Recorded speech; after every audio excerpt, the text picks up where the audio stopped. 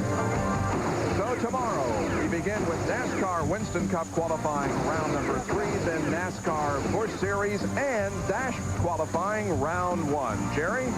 I'm not so sure all of that's on my list. 57 Busch Grand National cars will go at it for qualifying round 1 tomorrow. Only the top Busch Grand 25 National. spots will be settled. Okay. Who was quickest today? Well, Joe Nemechek at 188 miles an hour. Kevin Swantz, the motorcycle ace, second. And Mike Magic Shoes McLaughlin. These guys will be after in qualifying. Another modified guy, McLaughlin. His son Max races. He's got 2 sons. They both race, but I know Max does dirt. Let me see. Yeah, Huffman Racing Radio had him interview one time. It was interesting. Let's see what Busch has. Busch has the raw feed of the 300. Okay, so we're not going to worry about any qualifying or anything. It probably wasn't televised. Well, let me tell you something. These are some of the big guns in NASCAR. We'll just watch these guys. Gordon, Jarrett, Earnhardt, Martin, Burton, guys that have had a successful season and feel pretty good about their chances to make it into the Daytona 500. But take a look over here. These are some teams that are still struggling for speed. Teams that maybe just qualified again today, still trying to get their drafting package put together. Tomorrow is a very important day here at Daytona. Why? Because Wednesday, there is rain in the forecast. 55 minutes of practice time for the Winston Cup cars here on Wednesday. It might be their final chance to get ready for the twin 125-mile qualifying races that come up on Thursday. It'll be a big day at Daytona here on Tuesday. Indeed, and it all begins at 12:30 Eastern Time with third round NASCAR Winston Cup qualifying, then Busch Series and Goodies Dash qualifying after that. On Wednesday, our coverage begins at 1 o'clock Eastern Time with more second round qualifying. And we'd like to remind people that Steve Park was the fastest second day qualifier today in Winston Cup. And Steve Park was 17th fastest qualifier overall. That might be important if you should have trouble in the qualifying races on Thursday and have to revert back to that speed. Coming up next here on ESPN2, a complete rundown of everything that happened in the world of sports today with ESPN News. So we'll see you tomorrow at 12:30 Eastern Time. Thanks for joining us today. This has been a presentation of ESPN, the worldwide leader in sports.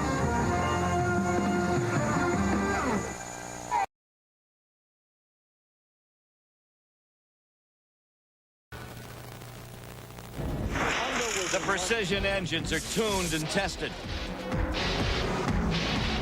Drivers have taken their high-performance cars onto the high Sort banks of, I and mean. put them through their paces. Had the mic off, sorry, but yeah, now we're going to real racing. That's got to do with points races. All the other was for fun. This is the 125. It's time for more stock car racing from Daytona International Speedway.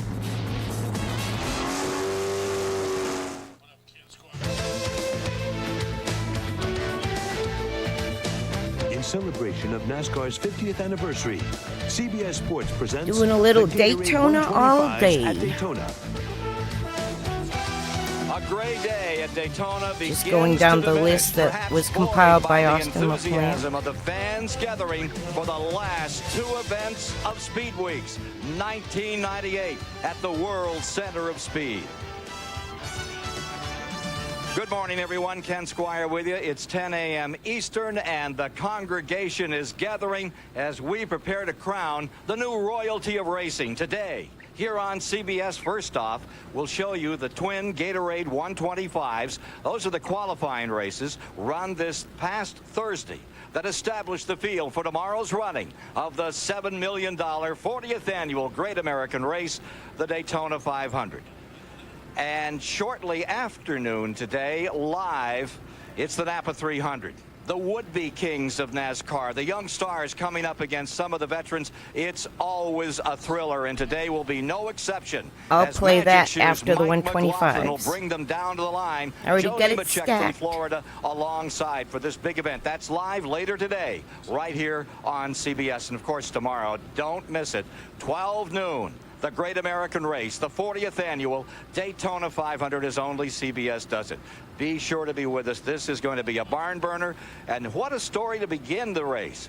We've had 25 brother acts win the races in Winston Cup competition, but never a brother act on the front row for the Daytona 500. Bobby and Terry Labonte right there and ready for a go. It's going to be exciting. Hey, last night was exciting.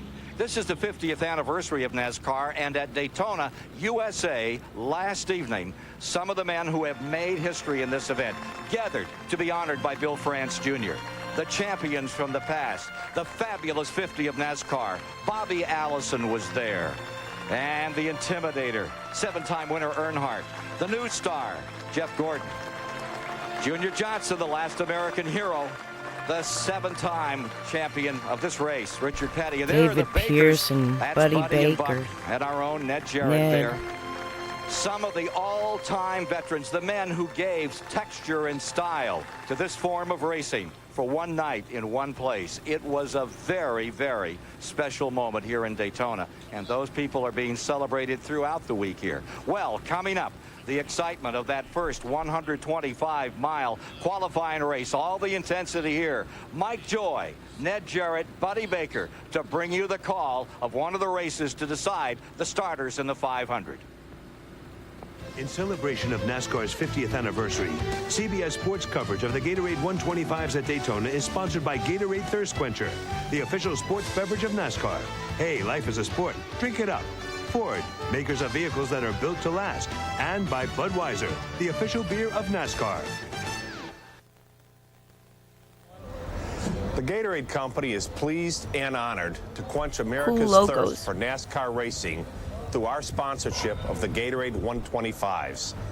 NASCAR delivers a level of excitement unmatched anywhere in sports today. And Gatorade is tremendously proud of the association we've enjoyed with NASCAR and its loyal fans for more than a quarter century. Are you ready to sell your house? I will buy it. I think you can they get a cash totally offer in do 24 that hours nowadays, or less, no the matter what condition. 125s. I think Gatorade still In sponsors them. celebration of NASCAR's 50th anniversary, CBS Oh, Sports this presents the Michael Gatorade McIntyre. 125s at Daytona. 56 race teams and thousands of fans are getting set for the flat-out sprints of Speed Weeks, the Gatorade 125s. Only 20,000 Only at views. Daytona and only in February do Winston Cup drivers time trial for a spot in a qualifying race. The field is split in two, and 14 drivers from each of these two sprints will earn spots in the Daytona 500, the rest of the field filled through qualifying times. Ned Jarrett, these races are important for drivers that have to race their way into the field, but some drivers are looking at them as something more. Yeah, there's a lot of pressure to everyone to try to get in the Daytona 500, but those that pretty well are assured of a starting spot in one form or another, they use it as a test session. It's the first time that they've been out there in a full field of competition to learn how the tire wear is, how their car is handling in the draft, and all of those kind of things. So it can be Thundering interesting quite to many loudly out Joining there. us is The Buddy sun's Baker, and still Buddy won shining. 3 of these But qualifying my races puppy's at about Daytona. in my How lap. did you approach these events? Well, the first thing you try to do is get as much He's information scared. to apply to the 500 mile here at Daytona. But the other thing, you have to make the feel. These cars, Go they've tested hide. them You for want me to months cover now. you in This is a there? showdown. Cover your How you blanket? start in the 500 is You want mommy decided cover today, and these you? guys go wide open all day long. Hope for a good start in the Daytona 500. Yet at the end of the day, some of them will go home. We'll cover you Let's go down to ahead. the front row for the first race, and the editor of Stock Car Racing magazine, Dick There Berggren. you go. Ken Schrader starts on the There outside you of the go. front row in a race he's done very Cover well your at. ears. In 13 tries, Schrader has 10 top She's 10s. so He's won silly. this thing twice. What's it take to have a good day here, Ken?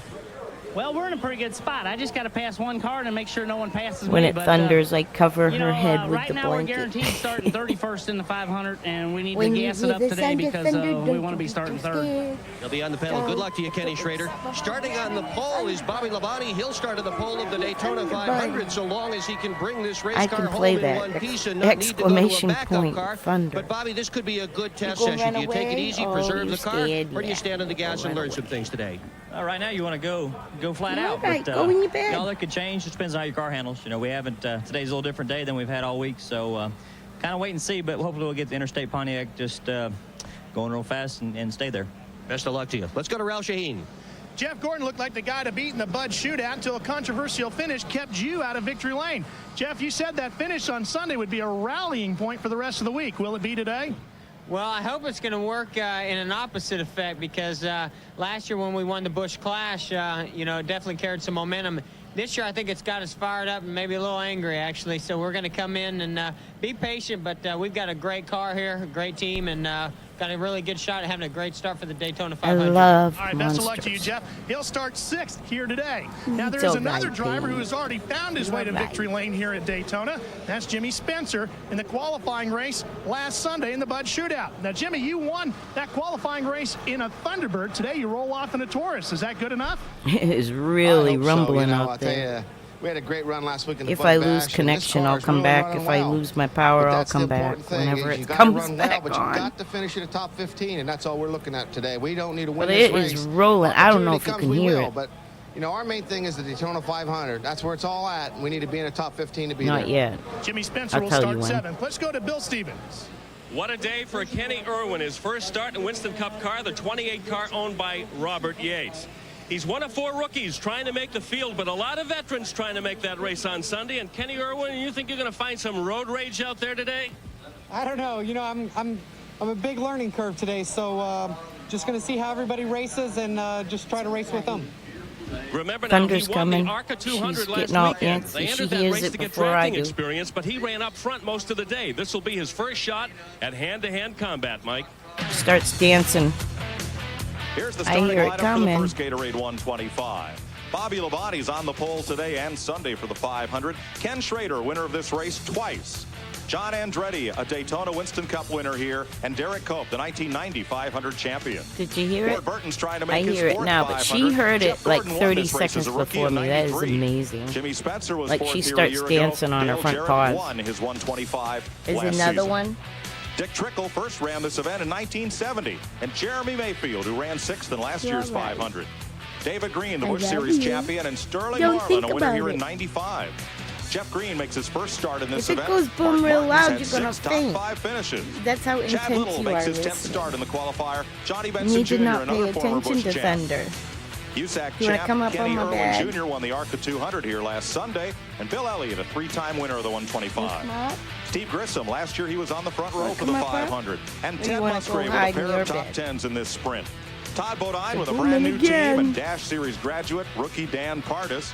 Row 12, Hut Strickland, 3rd in 91, and Trans Am champ Wally Dallenbach. Preston's Mike dad. Wallace replaces Phil Barkdahl in number 73, and Jeff Bodine debuts a new sponsor today.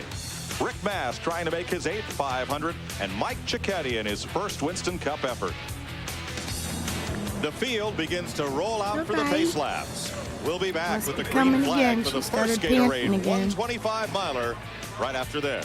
If a dog pants and it's not hot, At Daytona it's International nerves. Speedway, the Gatorade 125s to set the field for Yeah, Sunday's right. Daytona 500. Oh, she's putting her head on my They'll be lap. racing on a 2.5-mile track here this afternoon. I got my foot wrapped 31 around her, like degrees hugging in her, banks and she's in like the got her turns, head on my 18 lap. degrees in the clouds. You're all right. She's dancing again.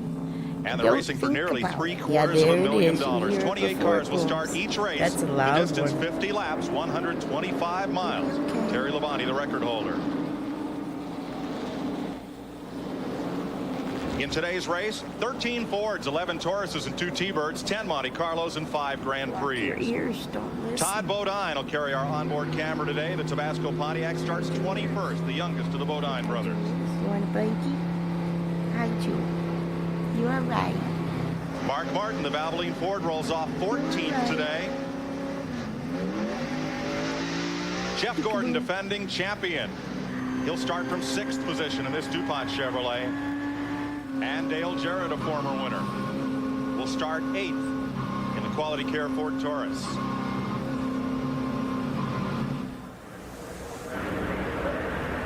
"28 cars in each race, 56 to attempt, 43 to make the field for Sunday."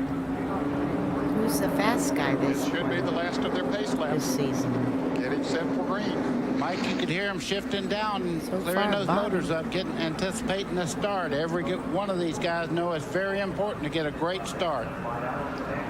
Labonte and Schrader the front row, Andretti and Koch, Burton and Gordon, Spencer and Jarrett, Trickle and Mayfield the first 10.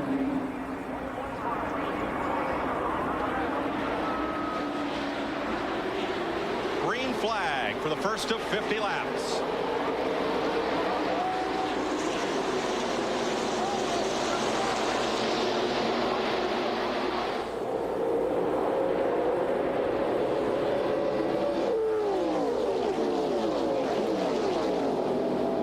Inside line moved off a little bit quicker than the outside line. Bobby Labonte out there by himself. Good start.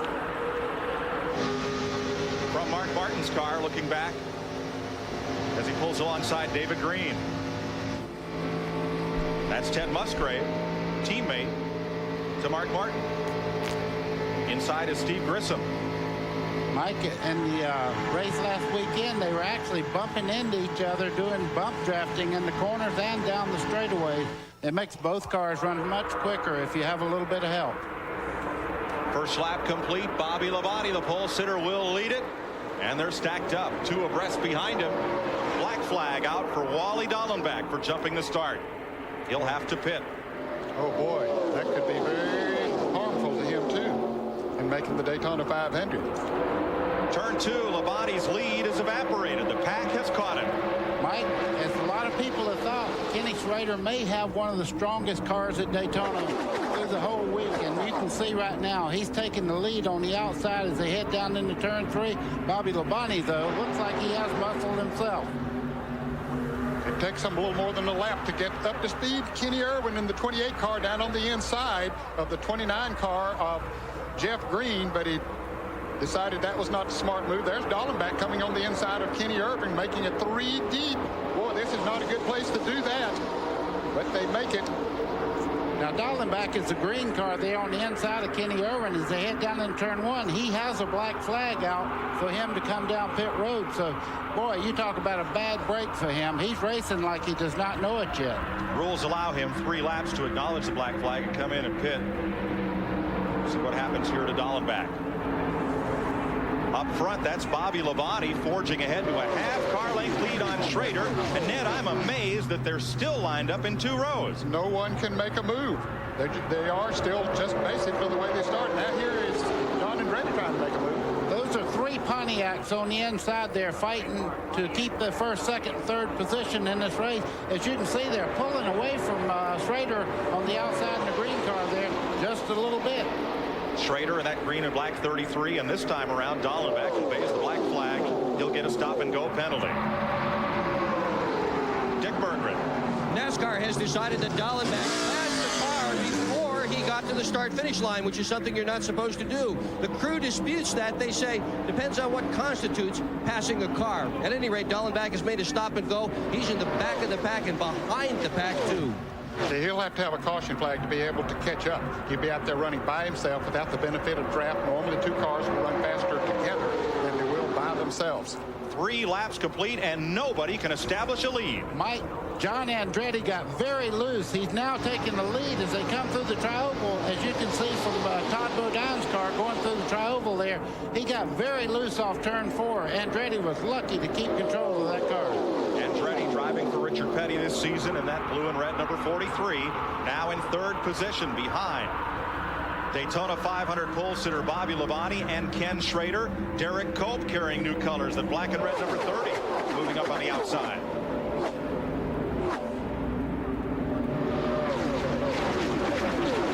Now the outside line has taken a lead off into turn 3. Mike, I think what happened is when John Andretti got sideways, he had to check up just a little bit, and with restrictor plate racing, when you back off, it really takes a lot off the car. You can see the outside line is really moving now. And there are 4 cars that are in single file up in front, and there is Andretti and Jarrett running side by side, and if they aren't careful, those 4 cars will get away from them. You're riding with Dale Jarrett. CBS roof cam mounted at the leading edge of the roof, back of the windshield. That's the first Ford in line, looking ahead at those Chevys and Pontiacs. Bill Stevens. This morning I spoke to 3 different crew chiefs, including Mark Reno for Kenny Irwin. Also spoke to Derek Cope's crew chief, Doug Hewitt. They said that they were down on power during practice this week. Their concern is if they pull out a line today, they're going to go backwards really fast. They don't have enough octane to get out of that draft and try to make a pass just yet. As they come to complete lap 6, Bobby Labonte leads Kenny Schrader, Derek Cope, Jeff Gordon, Dale Jarrett, and Jeremy Mayfield. What would you say to somebody that hasn't tried therapy before? Just ask yourself if what you're doing in your life right now is working.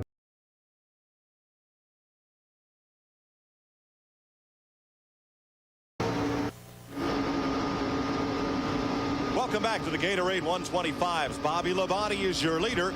Dale Jarrett's Ford runs in 5th place. Let's ride along with him, buddy. Okay, well, I'll talk as we ride. If you want to come off turn 4 here, it'll come out against the wall. Stay in the draft. That means get right behind the car. That's kind of a toe where the air is turbulating behind the car there, pulling the car second up towards him.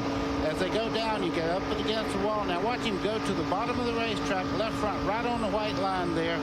And you just stay right on the bottom. You see Gordon start up just about a half a car left, and right back to the bottom as you start off towards the back straightaway, right out against the wall again, getting full effect of the draft as they head down the back straightaway. Bobby Labonte leads this qualifying race, 10 of 50 laps complete. Ken Schrader in a Chevy, Derek Cope, Jeff Gordon, Dale Jarrett, the first of the Fords, in 5th place. And right now, Todd Bodine is the boy on the bubble. Jeff Gordon takes us into the tri-oval. That dotted white line denotes the edge between the banking and the flat. And if you touch a wheel down there on the flat when you're in the banking, better check the radar. Right She's wall, right, this buddy? nervous. You can be an old guy before you get off the outside wall. You can believe check that. the radar. Maybe a piece of rubber on the back, Chef. Is it thunderball? Ray Well, it's Evernham 90 advising degrees. Driver Jeff Gordon as you ride Feels with like him. 106. Saying the Derek debris Cope. is low and 2, possibly. That's Derek Cope just ahead. There might be some debris on the racetrack is what he's telling his driver. Thunderboom But for a while. if it isn't in the racing groove and out of harm's way, there will be no caution flag. That's David Green and that black and yellow machine battling Jeff Green It's in not orange. a direct hit. Another brother Going act here at south. Daytona. What, 5 sets of brothers trying to break into the Daytona 500. Wow. Now they are side by side for 13th and 14th. Right behind them, Going Dick south Trickle. of us still. Driving for ageless Junie Donlevy out of Richmond, Virginia in the last We do qualifying have spot like right a now. They don't want watch to stay up side for by side too something. long, Mike, because as I said earlier, 2 cars running side by side are not nearly as fast as 2 cars running in line with each other. And caution will be coming out. Debris on the racetrack. That's going to be a huge break for Wally Dallenbach. They'll race back to the caution flag to establish restart position. Bobby Labonte to lead that first pack across. Okay, you can see Kenny Schrader there. You see his arm going back and forth to let everybody know behind him that there's problems and the yellow flag is out. You see him waving there, the lead car, Labonte, letting everybody know we're slowing down so you don't run in the back of the car when the caution comes out. 12 cars that established a breakaway. Back to Johnny Benson. advisory It till was David 7 Green, Dick p.m. Trickle, Jeff Green, and Hut Strickland fighting for that bubble spot that determines the last driver to qualify for the 500 in this event. Thunder in the vicinity still. Bobby Labonte leads us under the caution flag. 2 Pontiacs, 2 Chevys, and 2 Fords in the first 6 spots. We'll be right back. In celebration of NASCAR's 50th anniversary, CBS Sports coverage of the Gatorade 125s at Daytona is sponsored by Gatorade Thirst Quencher, the official sports beverage of NASCAR. Hey, life is a sport. Drink it up. Texaco, a world of energy. And by Goodyear, innovators of run-flat technology. You're riding through turn 4 at Daytona at 190 miles an hour with Jeff Gordon, the second place car, as he draws a bead on leader Ken Schrader. Kenny Schrader only a couple of car lengths in front right now. John Andretti directly behind Jeff Gordon as they head down to turn 1. Here comes Gordon. He's making a move on the inside. He's got him. He's going into turn 1 very low. John Andretti right on his back bumper. That will drop kick Schrader back to third, and he'll have to find a spot in line. Well, Schrader needs to get in just behind Andretti as they head down the back straightaway and get this draft going because Dale Jarrett's on the move in 4th. Schrader drops in line in 3rd. It's Gordon, Andretti in a Pontiac, Schrader Chevrolet, and the Ford of Dale Jarrett. Mike, when you're going down the freeway, the last thing you want is somebody glued to your bumper. That's exactly what John Andretti wants right now. His car's just a tad bit tight. He radioed down to his crew chief, Bobby Loomis, and says, get somebody to stick out behind me. I'm good to go if they will. Dick Berggren. Jeff Gordon, who's now leading this race, has had a tremendous history in this event. His very first race ever at Daytona for Rick Hendrick, he won. He's been second twice, third My once. little puppy in her panic It's attack. the worst he's ever finished in one of these 125 milers. Mike? Jeff Gordon on point, but look what's happened to John Andretti. Mike, if you get out of the line, you can see Andretti just got outside that draft just a little bit. He went from 1st all the way back to about 9th or 10th right now. Ned, that's worse than the slow lane at the toll booth. Boy, it really is. It's very more frustrating than that also. He a couple of cars passed him on the outside coming off of the turn. There was nothing in the world he could do about it. And now he can't get back in line. The adage of Daytona, in restrictor plate racing, you have to have help. And now Andretti slides up in front of Jeremy Mayfield and gets back in that single file running order. The train heads for turn 1. Oh, Kenny Allen Jr. Kenny Irwin Jr. almost made a huge mistake right then. He got in the back of a car coming down the front straightaway. You could see the back of his car. Bill Elliott, as a matter of fact, almost locked in. Irwin in that black number 28. Ernie Irvin drove it last year, and Irwin, the rookie from out of the Truck Series, getting quite a baptism here at Daytona. Gordon drops low in the banking to try and break the draft. Boy, it seemed to work for him. His car is working great down on the inside. Gained a couple of car lengths, but they moved back on him very quickly once they get in his draft on the straightaways. From Dale Jarrett, looking ahead at second place, Kenny Schrader. He knows Schrader's going to try to make a high move because Gordon is protecting that inside. He's protecting him, but I'll tell you what, he's going to have to change around once these guys really get buttoned up there. I don't think he'll be able to hold them off by running low. But it looks to me like the groove is moving up on the racetrack. He's riding with Dale Jarrett. Watch him go in the corner here. Distinctive difference in what they think it's going to take to get the job done. Back at the bubble, Kenny Irwin, that black number 28 car, has been passed by Chad Little in that green 97. Little now is on the bump spot. He's the bubble man. That means he would get the 29th starting position, and the fellas behind would have to rely on their qualifying time or provisional starting spots available due to car owner points in the 97 season. Halfway in this first 125 miler, Irwin looks underneath, and here we're with Mark Martin. Mark Martin has been on a steady move towards the front. Speculation was his car wasn't real great by itself, but you can see it's working very well right now. Mark Martin may be improving more position than anybody in the field. Well, he started 14th. He's currently running in 6th place. Sterling Marlin right behind him in one of the Felix Sabates cars, a 3-car team. That's Bobby Labonte down on the inside. And he's coming back towards the front, down there by himself, Mike. He's just passing a car here and passing a car there. He had dropped way back, but that's how strong that Pontiac is. That Joe Gibbs' own car has Super Bowl of stock car racing kind of written all over it as he runs the bottom by himself. Up at the front, Gordon down on the bottom, and everybody else upstairs. And he gains on them through those turns down on the bottom. See how far away he is pulled? Now we'll watch him as they get in line and down the backstretch. They'll catch back up to him. But he gains so much in the corners, even with the momentum to gain on the straightaways, they can't go on past him. Ned, I used to do that when I was running second here. I would make that guy on leading the race think he had me, where I couldn't run down there. All the whole time I was keeping his eye in the mirror. When it comes time, you make the move. Some of the fellows that are running outside of qualified positions include the man you're with, Todd Bodine. Ted Musgrave, Jimmy Spencer, Geoff Bodine, Steve Grissom, Wally Dallenbach, all outside the top 15. Bodine pulling up on Jeremy Mayfield and Hut Strickland. Back behind him, David Green battles.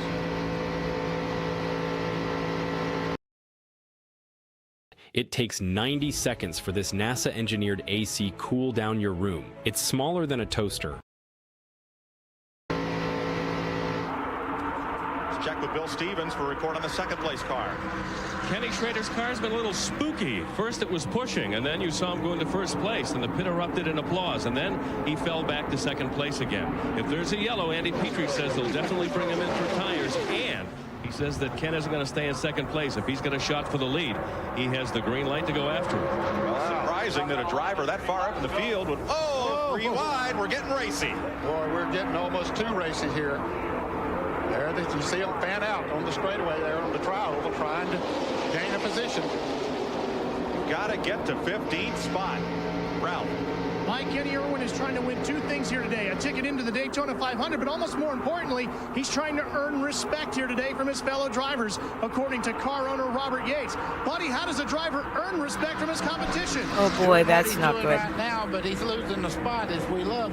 You see Todd Bodine, he knows he has to have a great run today to get in the Daytona 500. He just passed Kenny Irwin Jr. Patient and really logged some time out there. That's the best teacher you could ever have.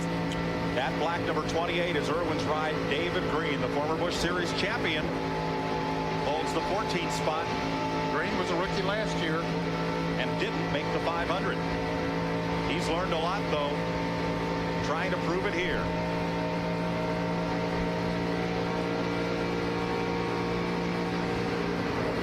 Cars from this race assured positions in the 500, including pole sitter Bobby Labonte. Some of these cars will be going home after today.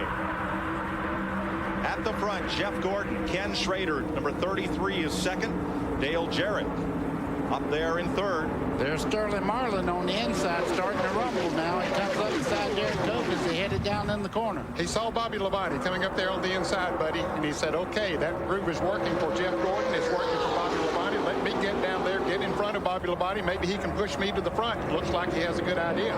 That's what they're doing on the inside. They're up against Derek Cope, and then black number 30, Warren Burton in the 22. Sterling Marlin trying to pull the train on track 2, the inside. You can see they have some extra help. There's Jimmy Spencer in the 23 there. You see a little spark coming off. The car's actually bottom out a little bit in turn 1 there. 20 laps to go. Bill Stevens. You guys definitely have hit the nail on the head. You're going to watch guys begin to pair up now as we get into the meat and potatoes of this race. We just heard that Dick Trickle is going to start working with Johnny Benson. Both of those cars getting nowhere fast except when they're nose to tail. Sterling Marlin keeps coming in at number 40, and behind him they were 3 wide in turn 4. Nobody wants to be left at the station. And there's Todd Bodine in 35 underneath Johnny Benson. As they battle for 12th place, there's Dick Trickle, winner of over 2,000 short track races, won Busch Grand National race, and looking for his first Winston Cup triumph. First year he was here, he beat Alan Kulwicki for a spot, the last spot in this qualifying race, to make the Daytona 500. Bodine slipping back a bit as Trickle moves alongside. And just ahead of them, Jeremy Mayfield down on the inside behind Jimmy Spencer in 23. Mark Martin running along in 8th place as you ride the outside with Mark Martin. Here's Ken Squire. You know, he's been so unhappy and uncomfortable with that car number 6 all week, Mike, and here he is, as you pointed out in the first 25 laps, from 14th up to 6th. It looks like he's found a remedy for some of the problems on that Roush car. Looking back from Mark Martin on the inside, there's John Andretti. How about Jimmy Spencer, the winner of last up front, rather, the 40 car? That is Sterling Marlin. And indeed, Bobby Labonte, Ned, as you said, he's giving Marlin a trouble back straight away. From the middle of the pack, cars have gone spinning. Dick Trickle down to the inside. They'll race back to the start-finish line. But I don't think he hit anything. Up on it. Here they come. Back to the line. Kenny Irwin Jr. there in the 28. And Jeff Gordon will lead them across. Marlin squeezes his way up to second past Dale Jarrett. We knew something had to happen back there in that pack of cars as we're getting down nearer to the end of this race, and they started battling for that transfer position. And one of this sport's most experienced drivers and one of its rawest rookies get tied up. Here's Ralph. Well, they have brought Kenny Irwin down pit road. He has got heavy damage to the right side of the car. He's got damage to the left side of the car as well. He's got donuts all over the door panels. They are working to get the sheet metal off so they can change the right side tires. Gasman Norman Kajimizu filling him up with fuel. They'll go to work on the left side of the car as well. He drives the They're trying to get the sheet metal away here so they get the jack up underneath. They are struggling to get the left front tire off.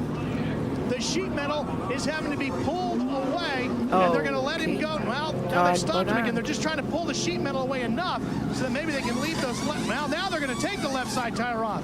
A lot of decisions being made on the spur of the moment down here as to what they can do quickest to get Kenny Irwin back into this race.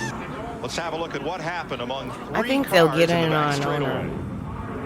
provisional. Hey, we come off of turn 2, and it looks like that Kenny Irwin might have gotten into the wall. He's the car out here. Yeah, that's what it looked like. There's the 35 car of Todd Bodine and Dick Trickle, this 90 car, as he slides down to the inside. Amazing that more cars didn't get involved. I think Dick Todd Bodine come up just a little not bit. get They made contact there, and Kenny Irwin Jr., you can see right now as they come off, see Kenny Irwin Jr. on top. He gets into the right rear corner of the 35 there. That turns them. You see Dick Trickle just turn left to avoid the wreck in front of him. I think Todd got Irwin in appeared the wall to bounce first. off the wall into Todd Because he was in Bodine. front of him. I thought. Let's have another look at it and slow it way down. Right there, Kenny Irwin hit the outside wall, which shot him down to the inside into Todd Bodine. Todd and hit Dick it Trickle, first, of I course, think. right down there also. Trickle had to turn hard left when he did. The car broke loose and into the infield. Here's what it looked like. Hey, gamer. One of the Good to cars see you. involved. Hi. As we come out of turn number 2, right along with Todd Bodine.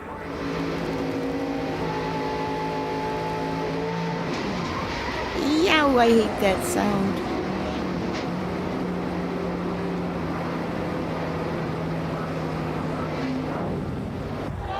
And the leaders are pitting. Dick Berggren. Well, Jeff Gordon's crew has noticed that they have slowed down a little bit on the racetrack, so they're going to come in and they're going to change tires, and this will be real interesting. Barry Muse, the regular jack man, not here. He's got a dental problem. Chris Anderson is on the jack for the first time, and on the rear tires, Mike Trower is on that position for the very first time. They've got the outside tires done. They're going to change the inside tires as well. Schrader right behind them, also going to change 4 tires. To Bill Stevens. That's correct. They've had a loose condition in that car throughout the race. They think these tires are going to solve it, and he should be able to get back up to the front without any trouble whatsoever. Crew chiefs Ray Evernham and Andy Petrie decided to pit in unison. Will this strategy pay off? We'll find out after this. My daughter is being treated for leukemia. It looked like It hit me hard. It did. the 33 got out first. This CBS Sports Race Summary is sponsored by Gatorade Thirst Quencher, the official sports drink of NASCAR. After 37 laps, we've already had 6 different leaders. Green flag. See, this was on a Thursday. They filmed it and showed it on a Saturday. And then went live to the goodies race. So I'm going to basically run the 125s. Jeff Gordon dropped back to 16th. He made a pit stop and came out first, so he came out in 16th position. So let's see if he can work his way back up through the field. Dick Berggren. The radios between crew chief and driver have been smoking down here, The Mike. 300. Jeff Gordon's crew has told him, hook up with Goodies or Schrader with whatever your it is. tires, you ought to be able to go forward. Schrader's crew has told him the same thing. And both crews have told their drivers, watch out for the squirrels in front of you. Squirrels, that is some drivers that might be slipping and sliding a little bit on the racetrack. What these guys need to do right now, they need to stay nose to tail, and because Jeff Gordon and them are coming like a storm behind them. They have a lot of work to make up, but I'll tell you what, you can see right now Jeff Gordon's already moved to there up in the field. He is flying up through here. Jeff Gordon behind Johnny I need to stand up and stretch. My watch already warned me. I didn't get enough steps in this hour. I never do, but I gotta do The spotter some. for Jeff Gordon saying there's a car outside you in your blind spot. I'm in the chat. Jeff Bodine went on We're gonna past. stretch. The outside lane open to Jeff Gordon if he wanted to go. Now what he has to do is be very patient right now. You can see that Jeff Bodine there, they're running side by side, and you don't want to go completely on the outside there, maybe get cut off coming off the corner, but he has Kenny Schrader directly behind him right now. When he gets up there, these two ought to go right by Bodine and all out of sight. That was almost magic. John Andretti linked up with them as you watch from Jeff Gordon's car. But Ned, that front pack is just as Buddy said they had to do. 7 cars are staying single file in front of this group. They're going to be hard to catch. Yes, they are going to be hard to catch. 10 to go. Next time by. Kenny Irwin Jr. drops to the inside, no longer a factor in this race. He will start the 500 on a car owner's provisional. The pack moves on by. Ralph Shaheen. Mike, what Buddy is talking about is exactly the conversations that are going on between the spotters on the roof of the Winston Tower and the crew chiefs down here on pit road being relayed to their drivers. Stay single file in that front group of 7. If you guys will be patient, Gordon and the rest of the quick guys behind you will never catch you, and you can race for it at the finish. 10 laps to go. There's Schrader down on the inside.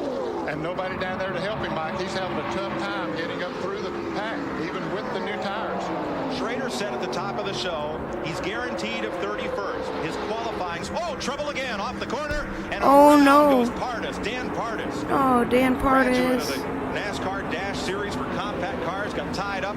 Got dirty Slides here halfway down the somehow. backstretch. Steve Grissom may also be Stop. involved. And they'll race back to the flag one more time. Caution laps do count. Sterling Marlin, whose dad won a 125-mile qualifying race here, brings them across the caution flag with Dale Jarrett, Bobby Labonte, Derek Cope, and Jimmy Spencer in tow. Let's show you what happened here, and again, it's up in turn 2.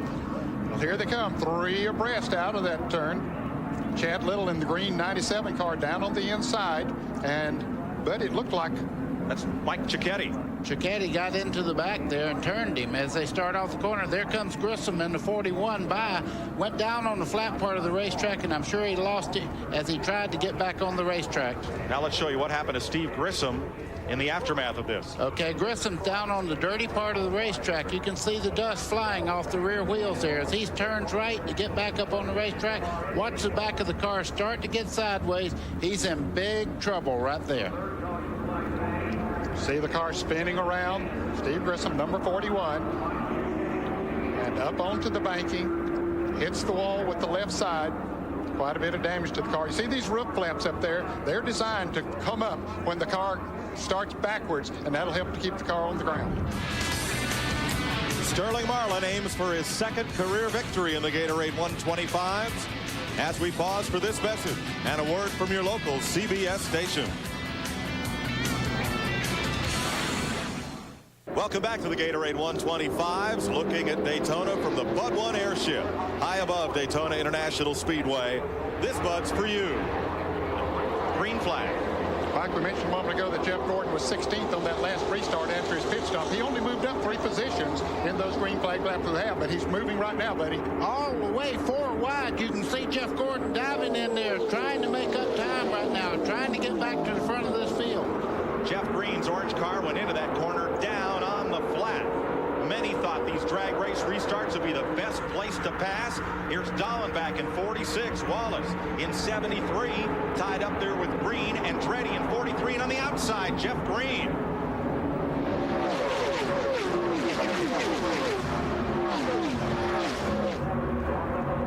Single file at the front of the field, 8th on back. That's the dogfight.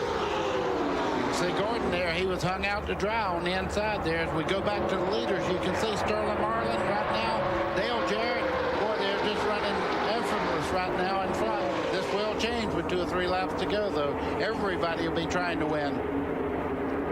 5 laps to go. That green car working up high. Chad Little trying to fight his way into the Great American Race on Sunday, battling Jeff Gordon, last year's champion.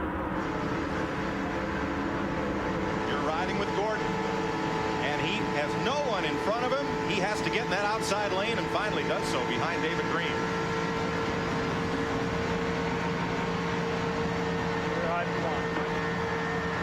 And Gordon goes up high.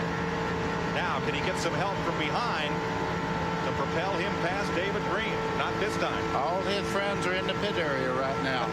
Nobody's trying to help anybody.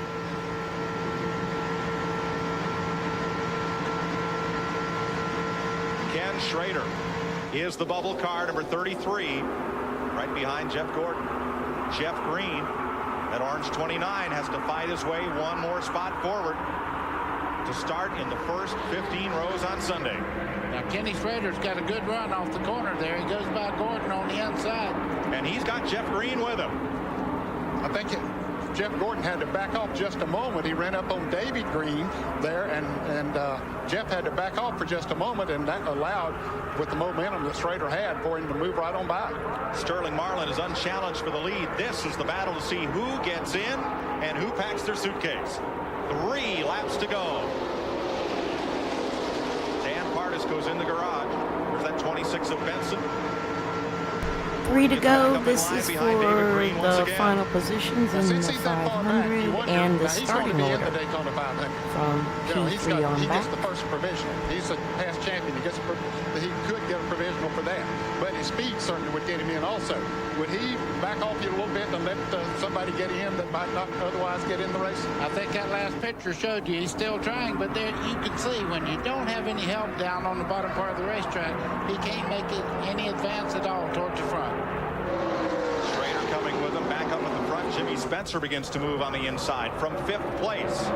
Here's Spencer, and Derek Cope may have traded a little paint. He's in trouble. He has no help on the bottom side of the racetrack. You can see 1, 2, 3 positions he lost on one straightaway there. Those guys up front are loving that. They love to see cars behind them get side by side. That they are in 5th place. Gee, no matter what Sterling drives, he's got that place down, don't he? Mike, this is part of Look the at race this. when you run one eye on the racetrack, one in the mirror. Spencer, the lone car on the inside against Jeremy Mayfield at that number 12. Single file now, the front 5, side by side at 6th, 11th, 15th, and 17th. What was once lost is now regrown. I don't know, it's kind of long, right? You're right, buddy. That move cost Jimmy Spencer. He was trying to better his position for the Daytona 500. 1 lap to go.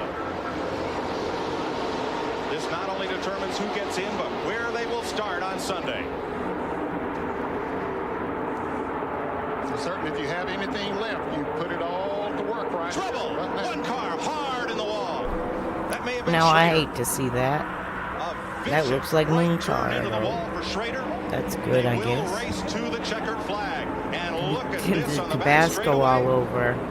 There's a Tabasco fiasco. I gotta look at that interview and find out what's up with that. I watched it once before, but I couldn't put time or place to it because I hadn't been at the track in '98 or regularly. I've been. When Dad was with Fedewa, I think I went to Hickory and to Nazareth. For sure, I went to Nazareth when they won. Something you never forget. And that's why I love Nazareth, because it's just gorgeous anyway. Which may have been just a little too But late. yeah. Oh, Kenny shit. Schrader thankfully is out of That his hurt. car. But he might be hurt. Hurts your wrist to hit that's for in sure. front like But that. Ned, that crash was so vicious that just to see Schrader climb out is a great sign. It certainly is. Johnny Benson Jr., the Busch Series and ASA champion. That car does not have a provisional spot to get in Sunday's 500. Brand new team, so no points. And I'm not sure that his speed was good enough either, Mike, to get him in. Of course, we'll have to sort all of that out because that crash certainly made a world of difference in who got in and who doesn't. There's a good sign. Kenny Schrader's standing on his own right now. What probably happened, the seats are pretty firm, probably knocked the air out of him just for a second. You can see him walking around looking the car over. He knew that he'd be in the Daytona 500. He said so at the top of the show, but he wanted that race car in the Daytona 500. That race car won't be in there. He'll have to go to a backup. And start at the back. That's Johnny Benson talking to Schrader Sternum about belt. the incident that has destroyed 2 cars and may have destroyed Benson's chances for running on Sunday. Let's have a look. Okay, there you see Schrader's car. The number 33 get loose as he goes into the turn. It turns sideways and heads to the wall head on. And when he hit the wall, he back into Benson there, the 26 car. You can see it spinning round and round. He had absolutely nothing to do with it. Wrong place at the right time. Here's another look. Oh, David Green gets into the back of it and turns him to the outside. Sterling Marlin has arrived in victory lane. And as CBS Sports helps NASCAR celebrate their 50th anniversary season. We remind you that Sterling has been I always hated though the cars that have the most to lose, the teams that have the most to lose seem to get the crappy end of the stick every time. It sucks.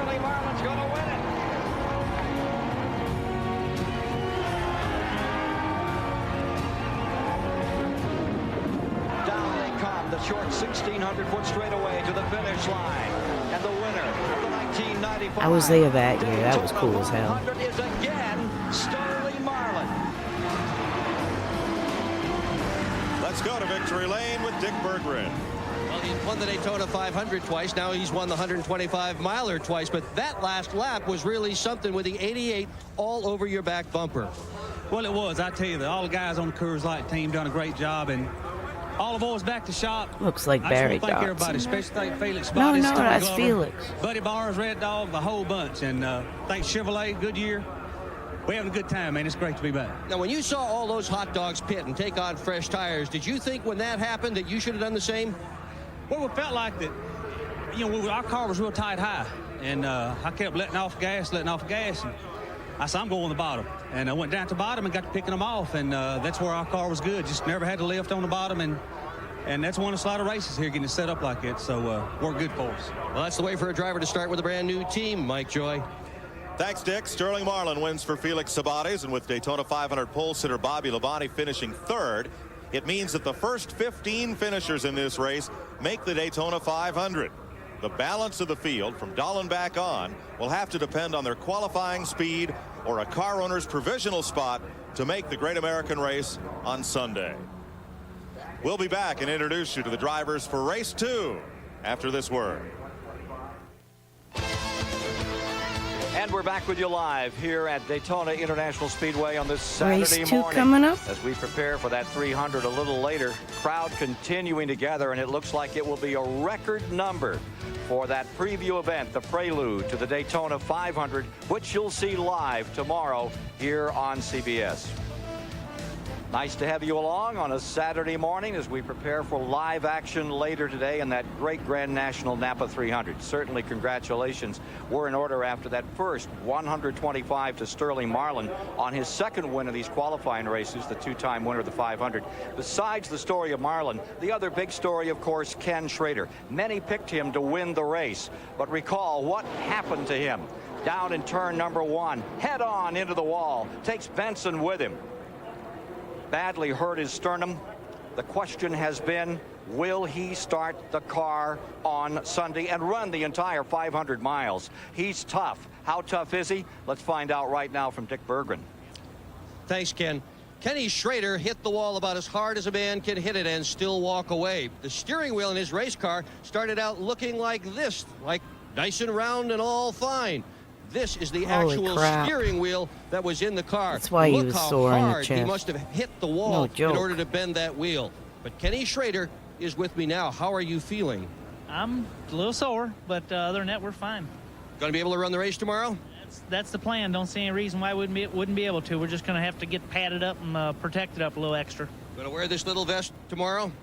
Yeah, this is a vest that the one of the Copenhagen bull riders, Mark Kane, came up with to protect them in their bull riding. it just kind of hold us together and protect in front of in case we were to hit something again. And then this piece of harder plastic would go across the front of it, attached to the front of it, go underneath my uniform with the straps over it, just in case we were to hit something with the front again. Now, you're just going to start this race. You're not going to run the whole thing, are you? I'm just going to run the first 200 laps.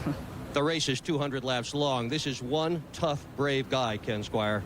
Someone asked him in a press conference yesterday how he felt, and Schrader said, I feel like you're supposed to feel after you hit the wall at 185 miles per hour. Sore. It was big. The fact that he feels anything at all seemed to be a miracle to many who watched it. Now, coming up later today, we got the 125, the second one, right for you next. And then, a little afternoon, we have the Napa 300, the Grand National Race. This is always the prelude to the 500. It's always a thriller. And this year, we've got a great field of 43 cars to be led by none other than Magic Shoes McLaughlin, the former modified champion from up in Waterloo, New York. And he's standing by with Ralph Shaheen right now. Well, you know, Ken, they always called Mike Magic Shoes because he was quick on his feet and quick enough to win the pole, and you were half a second faster than the guy who'll be starting alongside of you. Is that going to be enough to keep these guys behind you all day long? Well, I'll tell you, qualifying's a different mode. We had an awesome race car. I've got to give my guys credit. They worked harder than anybody else. There's a lot of preparation that goes into the cars just to qualify, and they've done a great job. We're happy with our new sponsor, Gould's Pumps, start the season on the pole. You know, we're excited about today's race. All right, Mike, good luck to you. Ken, back to you. Well, coming up is the second 125-mile qualifier from this past Thursday. If you thought the action was something to race one, wait till you see race two. And don't forget the 300 live a little after noon.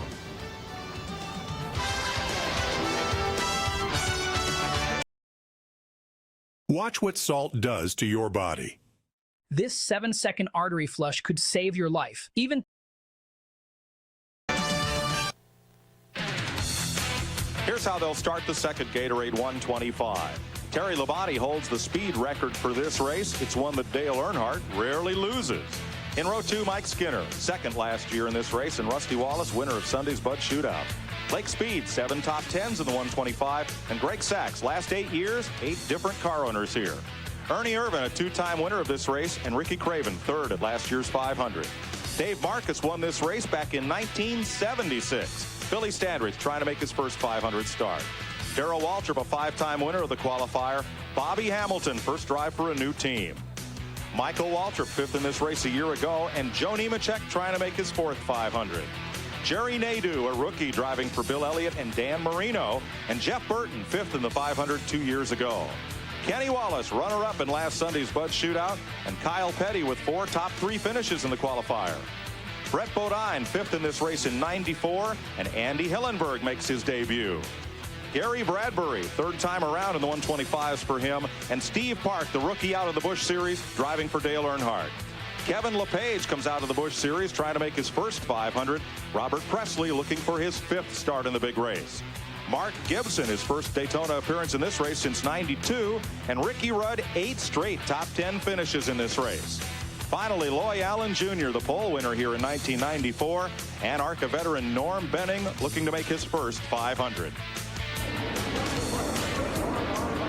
Getting set for the start of this second race on a 2.5-mile tri-oval. They're up in the 31-degree banking of turns 1 and 2.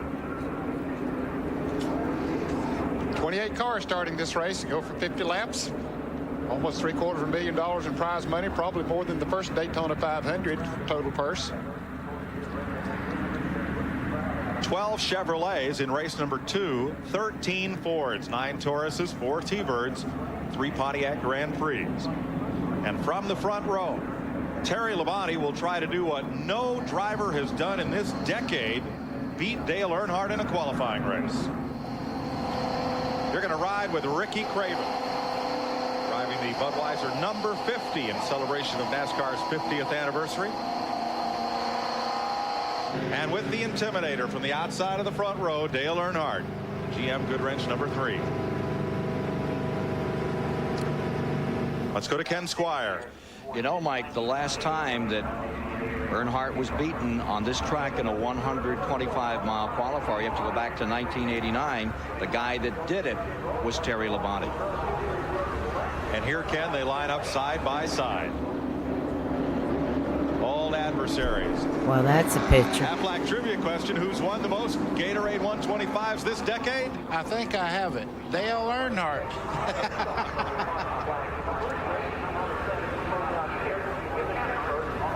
And he has been awfully confident all week long here. He is ready to go. 50 laps, 125 miles. First 15 in the show, and some will go home. Green flag.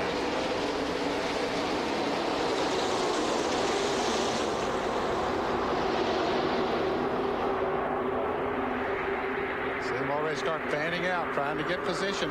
3 wide going into turn 1. That was Darrell Waltrip making the first move down low. He does get a little racy there. 3 abreast and on the inside out of turn 2, Jerry Nadeau, the rookie, in number 13. Kenny Wallace, number 81, right behind him. They're still 3 abreast. That outside lane was moving very good, and here's a move for the lead, but Terry Labonte hanging on down the inside. Earnhardt's trying to come, buddy. Well, he's trying very hard. There was a little contact, it looked like there. The cars got very close. You could see Earnhardt move way up the racetrack as he gathered it back. It looked like a caution almost. They started a wreck, they just didn't finish it. And Earnhardt does take the lead.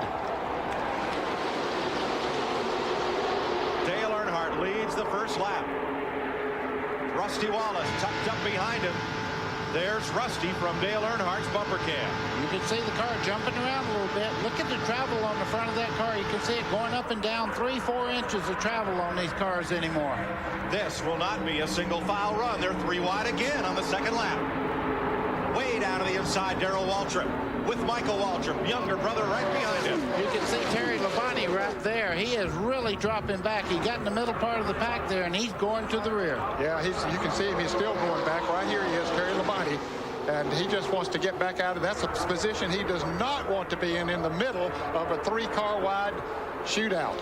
From 2nd to 18th. Now Labonte's front row spot for Sunday is secure. Whoa, Steve Park got loose there. That's him in the yellow car on the outside there, the number 1 car. Boy, did he get sideways. Dick Berggren. The drivers and crews. Terry just wants the hell out of there. He says, I'm starting on the pole. What am I doing? But almost to a man, they also said, you got to follow the leader. Well, that was about a lap and a half ago they said that. Well, they're following him now. Dick Dale Earnhardt leads. Rusty Wallace runs in 2nd. Greg Sachs is up there. Ricky Craven, the front 4.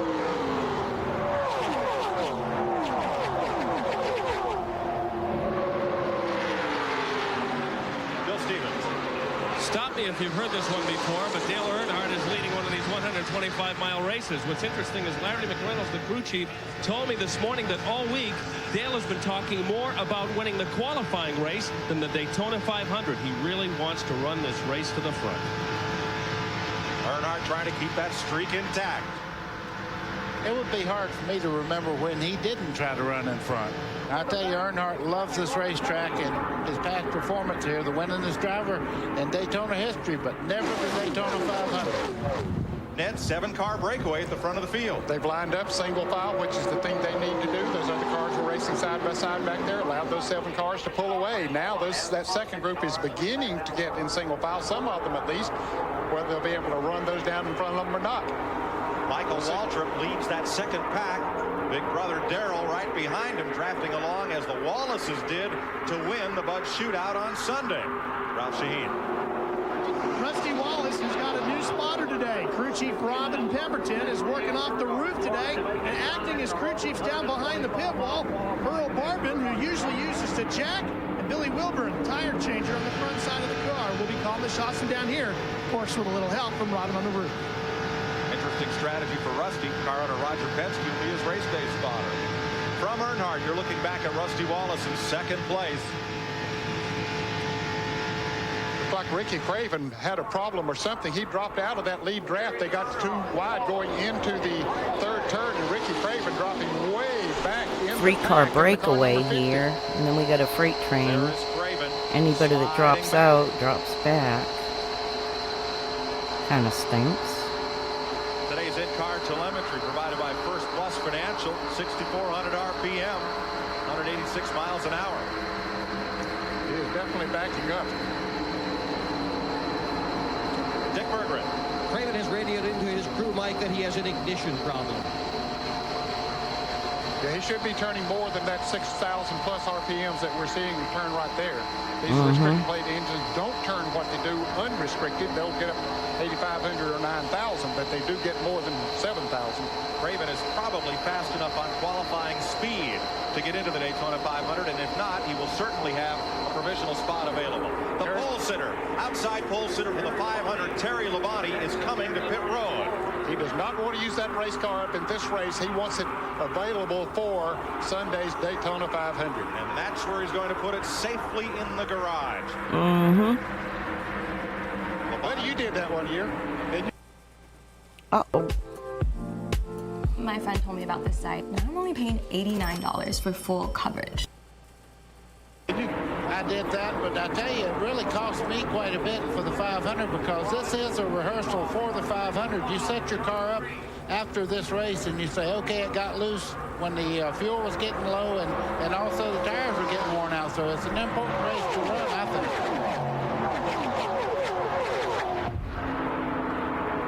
think. Getting racy in that second pack. There's Michael Waltrip, number 21 in orange. Leading Bobby Hamilton, the new driver for Larry McClure in number 4. Now they've linked up. Joe Nemechek is with them. Jeff Burton in 99. And Jerry Nadeau, the rookie, having a good run for Dan Marino and Bill Elliott. And we wondered if they'd be able to catch that lead pack. Remember the last time we talked about it, they were pretty far back, and now they are right there with them. And getting racy here.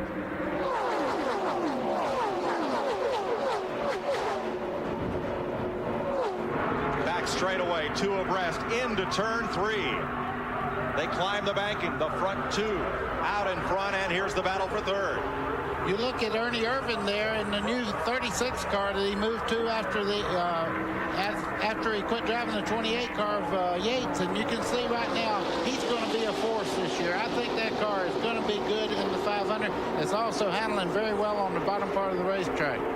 Mike Skinner in 31, blue and yellow outside of Irvin, and that rainbow color number 36.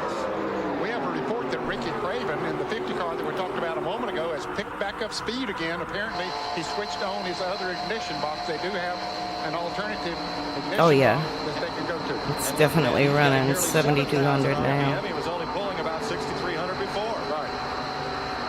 Battling with Ricky Rudd. Just ahead.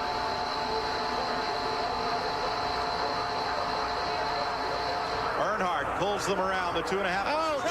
Oh, trouble! Turn 4. Darrell Waltrip is involved in it. The 59 goes sliding. 59. Dave Marcus, rookie Steve Marcus, Park, Craven. Always the team struggling.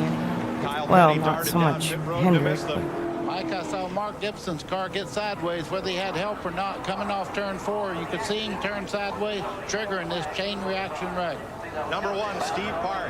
Great year in the Busch Series last year. Modified standout, but that new team has no provisional spots to get in the Daytona 500. Rudd's car has come to rest on pit road, destroyed. Mark Gibson's car, the 59, couldn't make it to the pit lane. He's in the grass. That car is wrecked in the front. Dave Marcus, the senior member of this field, his car has come to rest down on the apron, just past the start-finish line. And you are with Ricky Craven as he rides to the garage. And you say, man, Those if I look had not like had pretty that ignition big problem, hits. I wouldn't have been that far back in the field. 6 cars involved. Park has climbed from his machine. So has Ricky Rudd. That's a hit. And Darrell Waltrip now climbing out by himself. There's Ricky. He's had a disappointing speed week. His car not up to speed as he would wish. Ricky Craven now has stopped, and he'll climb out. There's Darrell Waltrip, Daytona 500 champion. Tough luck today. 6 cars involved, and everyone has climbed out. Let's show you what happened coming off turn 4. It looked like Mark Gibson in the blue and white car got loose up into the wall, came down into Darrell Waltrip. There comes Dave Marcus. He had nowhere to go. Ricky Rudd had nowhere to go. Then they back into the Bud car of Ricky Craven, and there's Park. 6 cars right there in your picture, all spinning around. And the car right behind Gibson was Gary Bradbury. Don't know if there was any contact right there may have been. Might have been just a touch there. It don't take much at 200 miles an hour. When you touch, boy, that's what can happen. You can see visibility back here is impossible for people driving into that wreck. Dave Marcus almost got through it there. Here it is again. You see the 59 car, this blue and white one, as he got loose for some reason, gets into one car that gets on by just a little bit. And here's what Ricky Craven saw.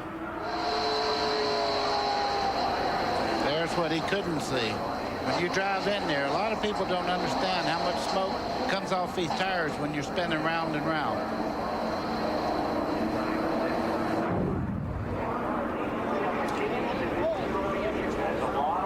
Let's check with Ralph Shaheen. Terry, did you save the car by coming in, or is there a problem with the car?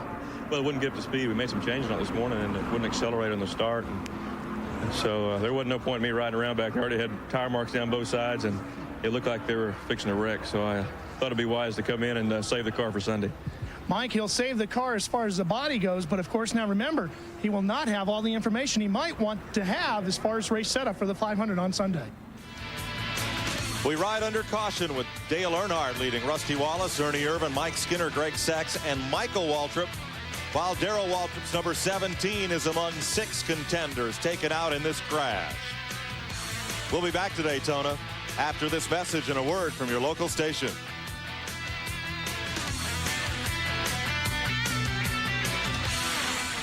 Let's go to the garage where Ralph Shaheen has caught up with rookie Steve Park.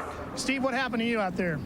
Well, we just it looked like someone spun in a tri-oval, and we saw some smoke, and it looked like Darrell got hit from behind and got turned up, and when he come up the racetrack, we got into him a little bit, and at those speeds, you can't make too many good maneuvers to try to avoid it, and we thought we had it cleared for a second, but we ended up getting squeezed in it.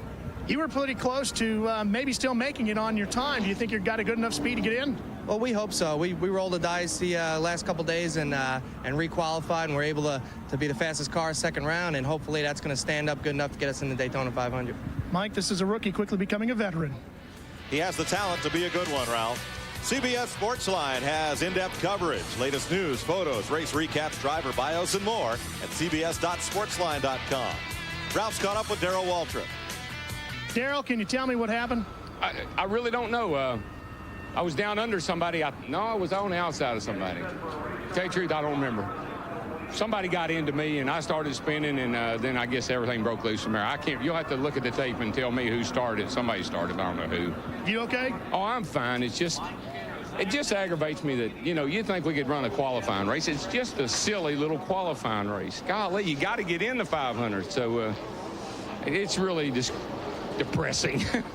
Car's torn up, and my other car run last Sunday. It's not that good, so we got our work cut out for us now.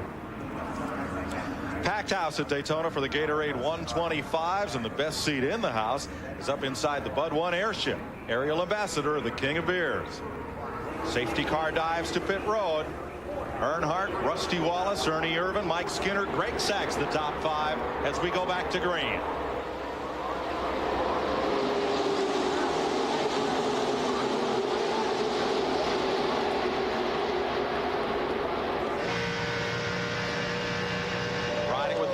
Looking back at Rusty Wallace in second place.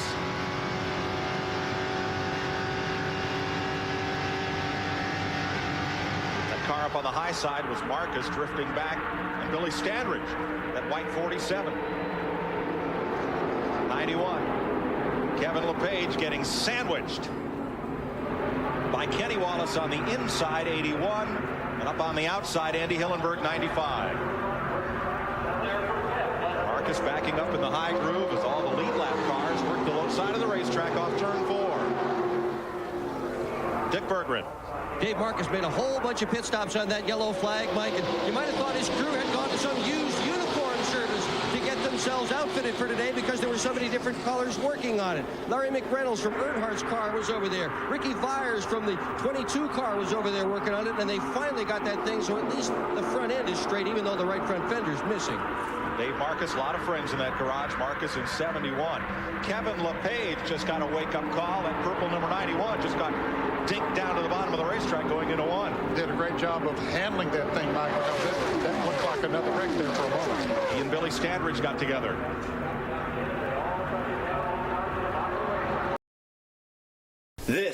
just how to get in shape fast. If you want to drop this, start eating more of these.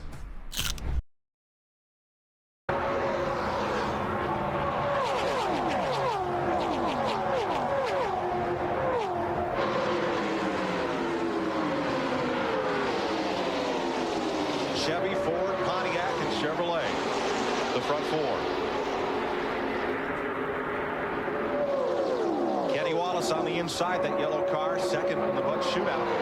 Trying to work its way up into a qualifying spot here. You can see Ernie Irvin there in the third spot. He's looking high and low right now. Seems to have a very, very good race car, but right now the front two cars are running in tow in the draft, and he really can't make a move. Let's check with Ralph.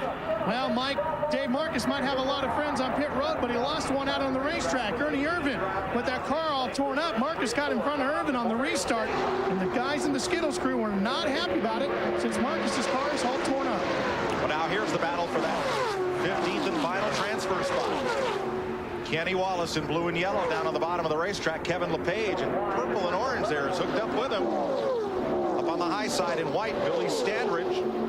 Bunch of race fans off the internet sponsoring Standridge's number 47, banding together and pledging funds to try to get him in the 500. Dad, I'm amazed that Dave Marcus can run that fast with so much damage to the right front corner of that car. He's actually leading these guys down the back straightaway with all that damage. We said we can't pass him. Let's get behind him and draft him for a little bit.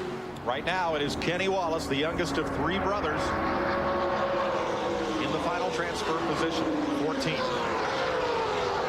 Up front, 9-car breakaway.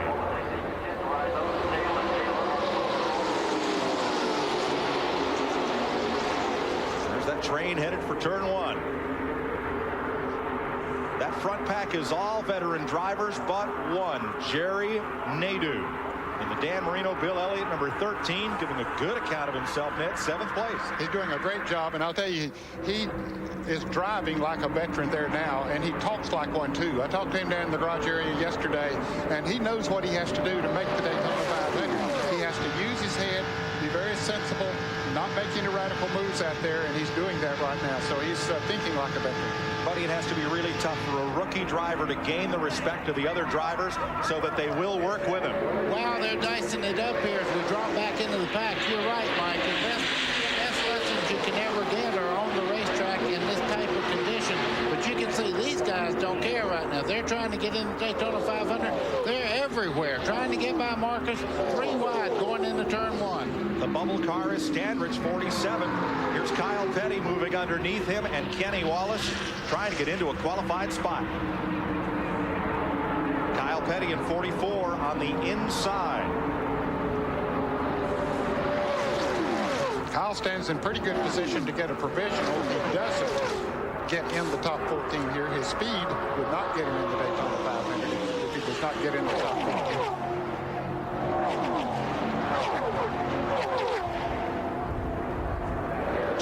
Making 22 laps complete.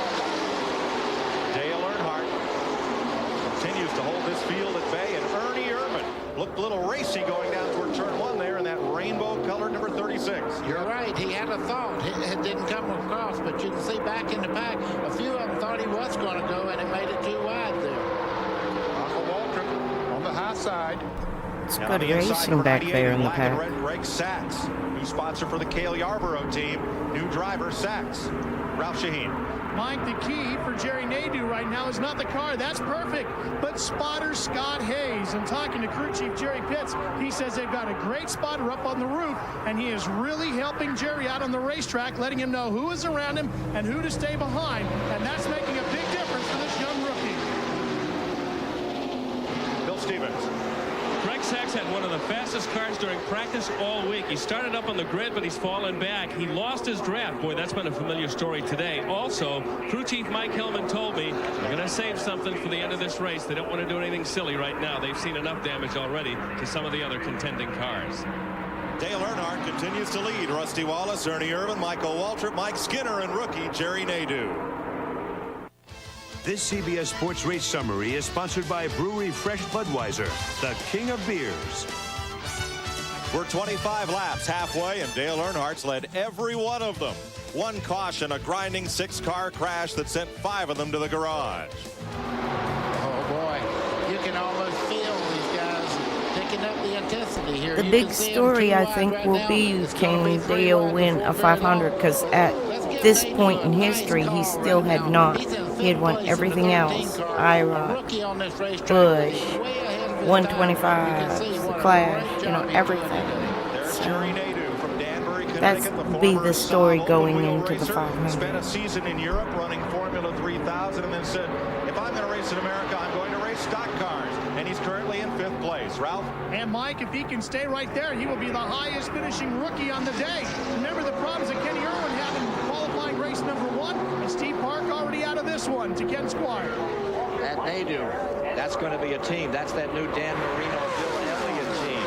And they're both very high on this guy. As Mike said, did some sports car racing, looked the whole world of motorsports over, and said, I want to be in a Winston Cup. And he's proving right now he's got the makings.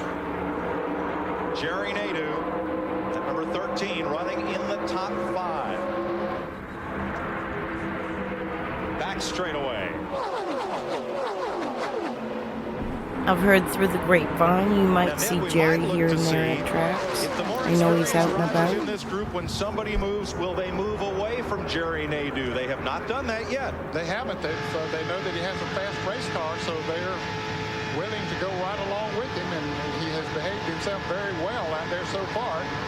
Kyle Petty has dropped off the pace and is coasting down the backstretch.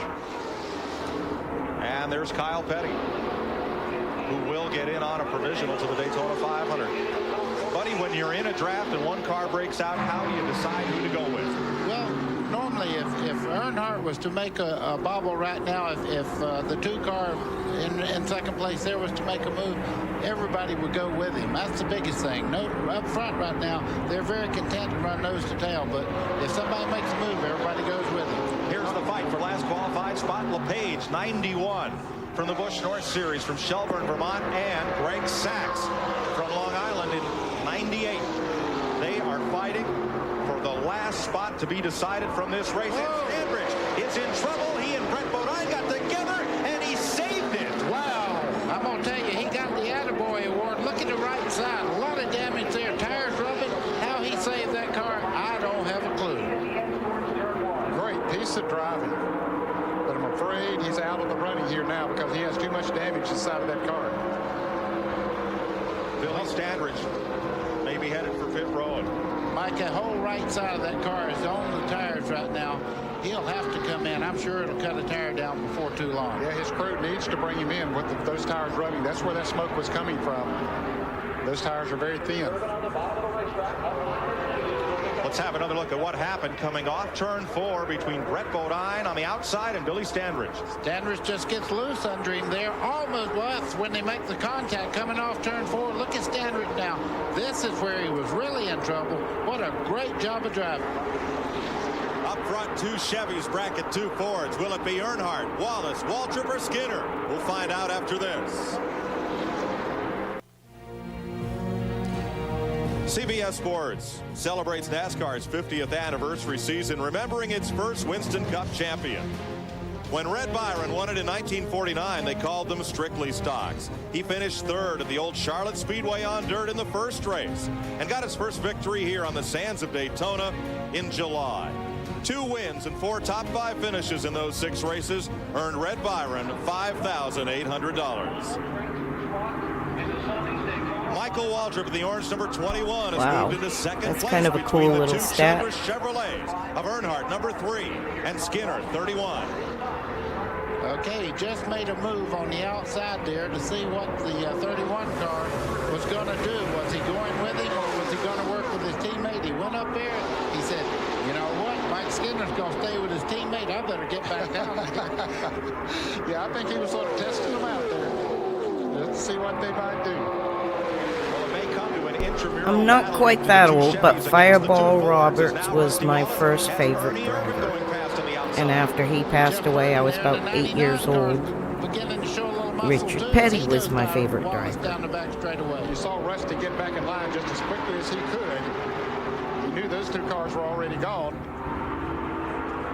And here's Dick Berggren. Lots of conversation to Mike Skinner from his teammates' pit and also from his own pit. They are warning him, make sure you don't help Rusty win this race. Make sure you don't help that 21 get by Dale Earnhardt. And he said, I'm just trying to get by the 20. Getting all your daily nutrients is hard work, but nutrition gaps in your diet are inevitable. 21 myself, but in all this drafting stuff, man, almost anything can happen. Ralph? Dick, Michael Waltrip really hadn't been a player all week long, but yesterday in the final practice session with just a half an hour to go, they made a gear change in the 21 car, and suddenly Michael Waltrip is in contention to win here today. One gear change has made the difference and put this team in a position to win. 6 cars with a little distance on the field. Chevy, Ford, Chevy, Pontiac, Ford.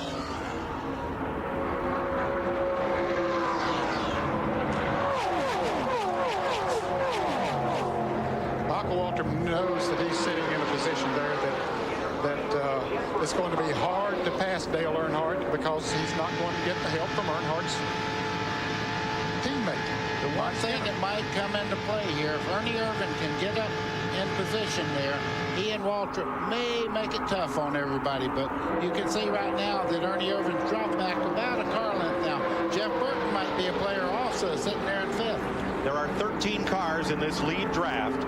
Every position you gain means you start one row further forward Sunday in the Daytona 500. Bill Stevens.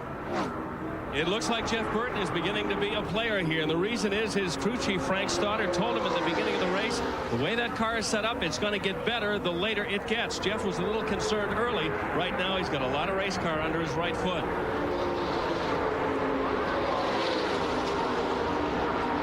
Joe Nemechek has lost that lead draft. He's in 13th position. Jerry Nadeau 12th. And Skinner has a look a little bit high on the racetrack. Not much there. He drops right back down to the bottom. They keep feeling each other out. See where they might make a move and where they might not be able to. They don't want to lose what they got, but they'd like to get some of what's up in front of them. Well, Ned, one thing they don't want to do is get side by side right now, because right now they need to stay in position. If you're going to make that move, make it late.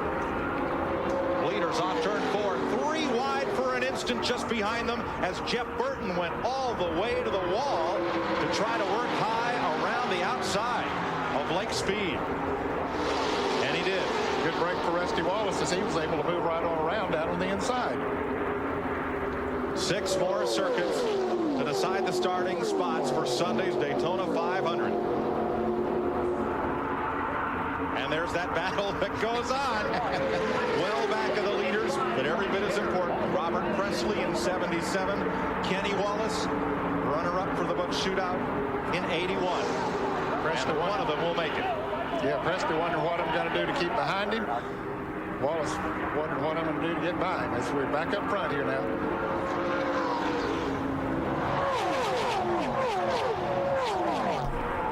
Yeesh, huh?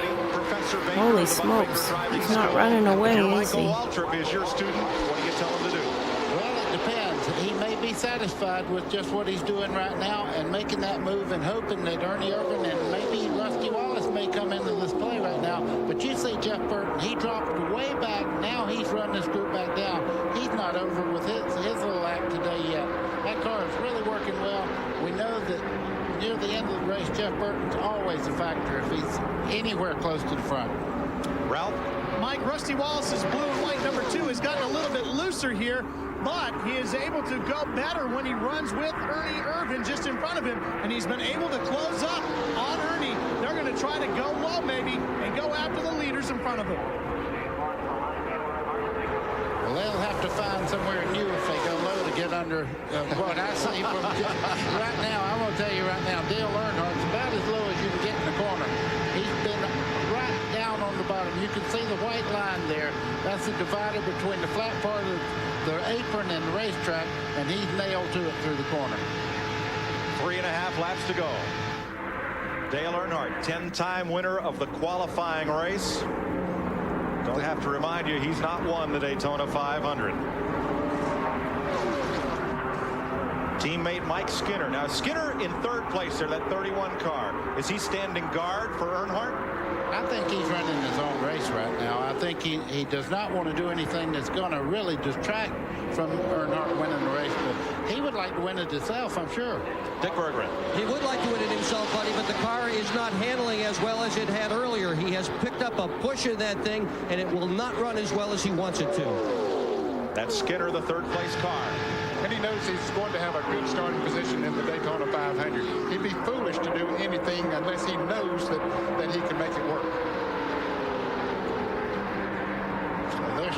Look at this Congo line going down the back straightaway here. What they're doing is making sure they're staying in the draft there. They don't want anybody to close up, maybe get an aerodynamic advantage down the back straightaway. Ralph? Well, the last conversation between crews of the 36 and the 2 is let's hook up and go to the high side as we come to the finish.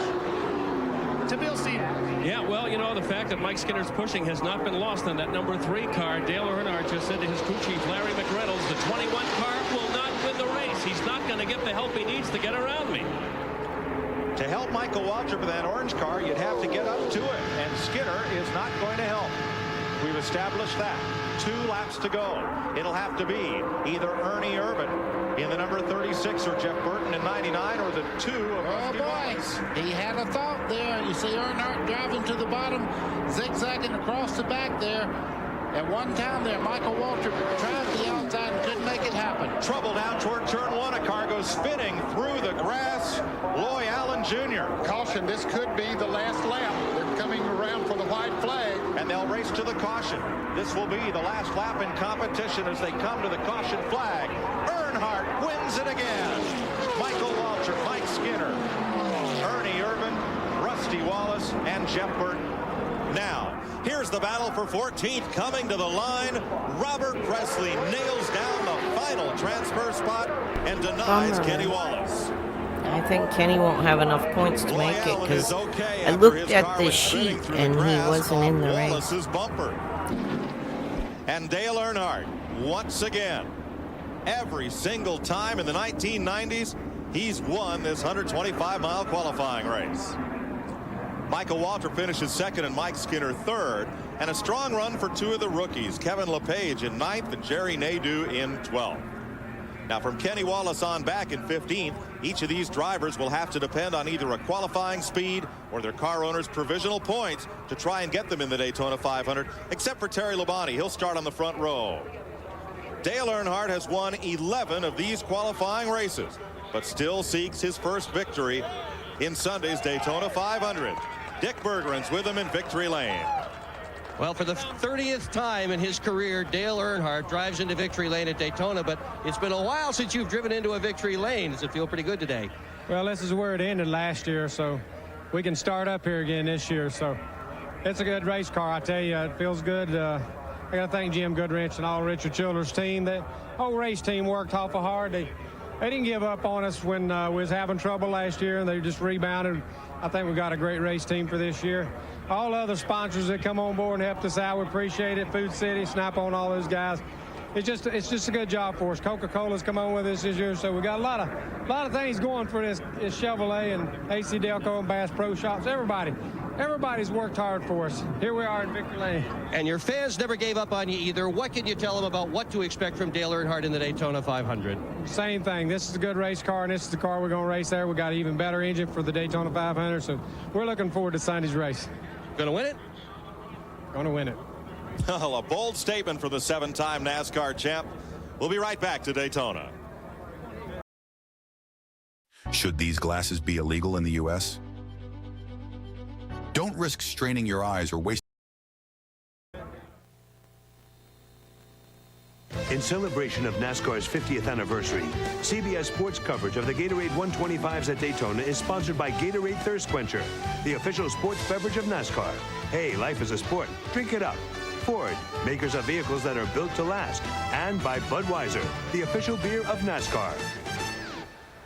As what appears to be a record crowd continues to filter into the 2.5-mile Daytona International Speedway. What a day we have. It started out as gray as the pavement around this 2.5-mile track. Now it looks like blue skies and green lights all the way through the weekend. What a win for Earnhardt. And just imagine, since 1990, every 125-mile I'm playing the Goodies qualifying 300 race Busch he's race been in, next. he's won 30 races in all here, but never the 500. He is the issue for tomorrow's running of the 40th annual Great American Race. How do the experts see who's going to win it? How is Earnhardt going to fare? Well, let's go right now to those experts and start with Mike Joy. Ken, as you might imagine, there's no agreement up here in the booth. Ned Jarrett, who's going to win this race? Well, everybody knows where my heart is, and I think Dale Jarrett will be a factor in the race. And as much as I hate to go away from the Labonte brothers because I feel that they're going to be very, very strong in the race, I'm going to pick Dale Earnhardt because I've never seen him more focused than he is this year, and he's got the car, I believe, to do it. All right, to the man who won the fastest 500 ever, Buddy Baker. I tell you what, my heart says Earnhardt, but I have to believe Sterling Marlin or Terry Labonte. I know that's going against everything. Earnhardt has a great car, but he's had great cars before. I just think when the track gets slick, I think Sterling Marlin has a great line around the bottom part of the racetrack. He's going to be a factor. Terry Labonte, he can walk out of here with $2 million if he wins this race. Incentives on his side, and he has the temperament to win. I don't think that any one driver can win this race by himself. I think whoever has the most friends out there with 3 laps to go will be in victory lane. No friends in this business. Well, friends are in your neighborhood. You're out there racing. Hey, they're teammates, but they're not friends. Give us a driver, Mike. Come on. No, look at last Sunday. Rusty Wallace won the Bud Shootout because Kenny Wallace stayed right up with him. Nobody else could make a run. And as we just saw, Dale Earnhardt won his qualifier because he had teammate Mike Skinner in third. Mike Waltrip couldn't get a run. You got to have help to win this race. Mike Waltrip will have help. I guarantee you. Don't count him out either. He's good. They all are. And the unpredictability of finishes have been a hallmark of this great race. Well, let's talk to the fellows who've been in and amongst the stories down on pit road all week and get their thoughts. Dick Berggren. Well, Mike, I think this is Earnhardt's year. He's won 30 times at Daytona. That's more than any other driver. He's won more IROC races here, more 125 milers, and he's won more Busch Clash races here than anybody else. And how many times have we seen this guy come close to winning the Daytona 500? He's got a great car. He's meshing very well with Larry McReynolds. He's going to win it in 1998. What do you think, Ralph? Dick, I think you're right, but for a different reason. Here we've talked a lot about the Taurus and the SP2 engine, not about Dale Earnhardt, and that's unusual here at Daytona. But I think that's changed the mood on this team. It's made them more relaxed. They're very comfortable. John Elway won the Super Bowl. Dale Earnhardt wins Daytona, Bill Stevens. Well, it's been a very weird week here in Daytona. We had a full moon, a Friday the 13th. Both ends of the Bud Shootout won by drivers who started 13th on the pole. We got 2 brothers on the front row. That's never happened before. When you think weirdness, call me crazy, but you think of Jimmy Spencer. That's my pick for the race, Ken. That's a great pick. It's not 2 teams, it's 43, so everybody can get a favorite for whatever reason here. Look at where some of these principals are starting in tomorrow's race. There you've got Bobby and Terry Labonte. Look a little further back in the field at some other favorites. There's Earnhardt 4th. Look at Jeff Gordon way back. He's still a factor. And you've got Sterling Marlin, a 2-time winner, 94, 95. Dale Jarrett, also a 2-time winner. But for me, I'll tell you, I want to go with the dark horse. I want to go with the Wood brothers. And I want to go with Michael Waltrip after that great second-place performance behind Earnhardt in the 125-mile qualifier. He looked strong. And, of course, we'll have it for you Sunday at high noon. The Great American Race here on CBS. But coming up next, live, it's the Napa 300 Grand National Race, 43 drivers strong. And after that this afternoon, the 18th we'll run that. Olympiad continues. Let me pause that. Close that. Go to Busch. The 300, it's a raw feed. Hope it's decent. Dave W. In celebration of NASCAR's 50th anniversary, CBS Sports coverage of the Napa Auto Parts 300 is sponsored by the 6200 Napa Auto Parts I stores had it nationwide. on time and a Ford, half. makers of vehicles that are built to last. And by Goodyear, innovators of run-flat technology. Oopsie. There we go.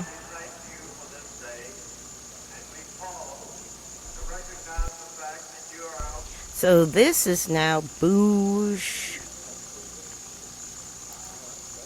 The Class Series, Busch Series. This one.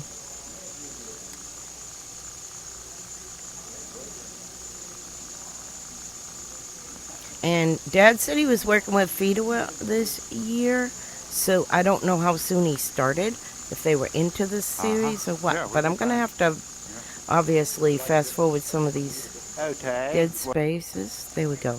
Oh, it's still dead. All right.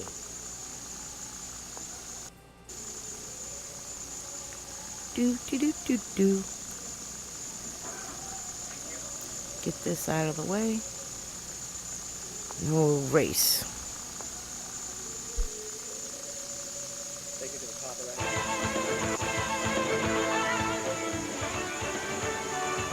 Dale Jr.'s in it. Buckshot Jones, Kenny Schrader.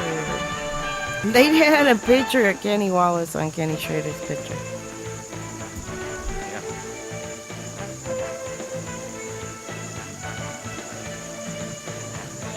With this being a raw satellite feed, what they're doing is running their reel right now so everybody knows what's coming up. Basically a trial run. And then they'll run it when they get back to live.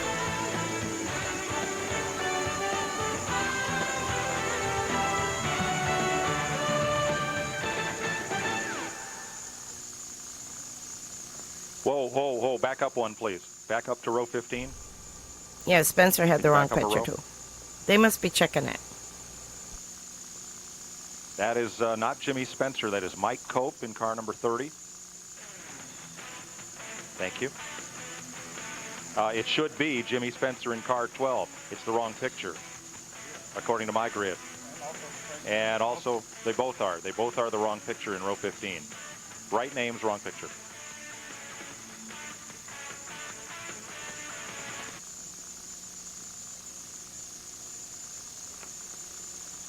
Well, I'll be. Look at that plane way down there below. Below the blimp. What are we doing here? Okay, we go right. There we are.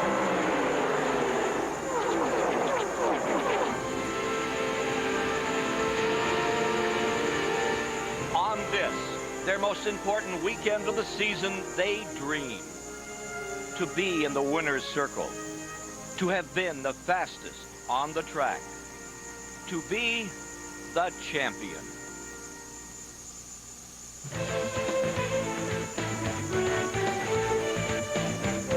In celebration of NASCAR's 50th anniversary, CBS Sports presents the Napa Auto Parts 300 at Daytona. It has always been the prelude to the Great American Race, this 300 on Saturday before the 500, and a record crowd is here today. It's always been a race for those aspiring to be at the very top of the sport. New names against some of the great veterans. It was where we were first introduced to Banjo Matthews and Funky Blackburn and Leroy Yarborough and Tiny Lund. It was in this race here at Daytona. Hello, everyone. We're just about set to go. There are 43 cars at the ready, as there will be tomorrow for the Daytona 500.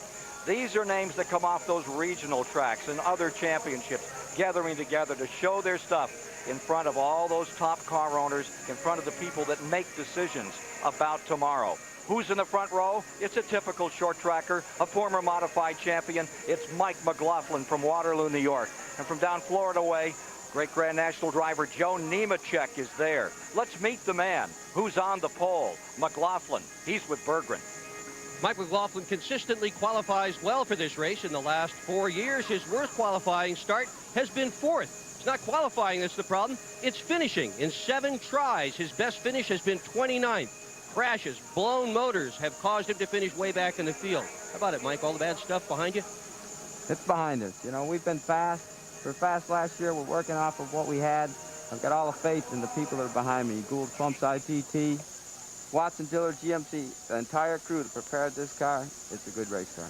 Okay, good luck to you. That's about all he needs to win this thing. Let's go to Ralph Shaheen.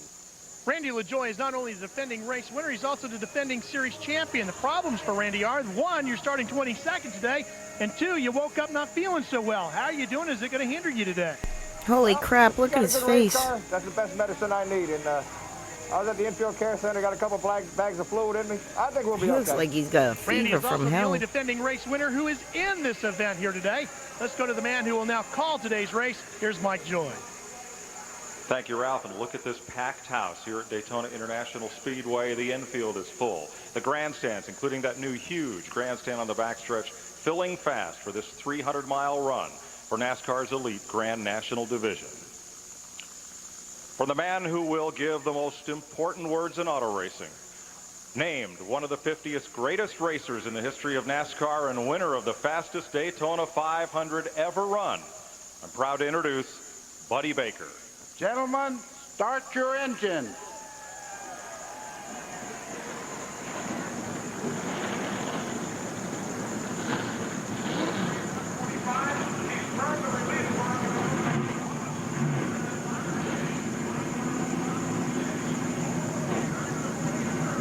Judging by what time this race will end, if it's 5 o'clock right now on the Eastern, it'll be about 7:30-ish. I know I have to get my son up. He's laid down for a bit to rest before he's got to get up and sim race in a little while.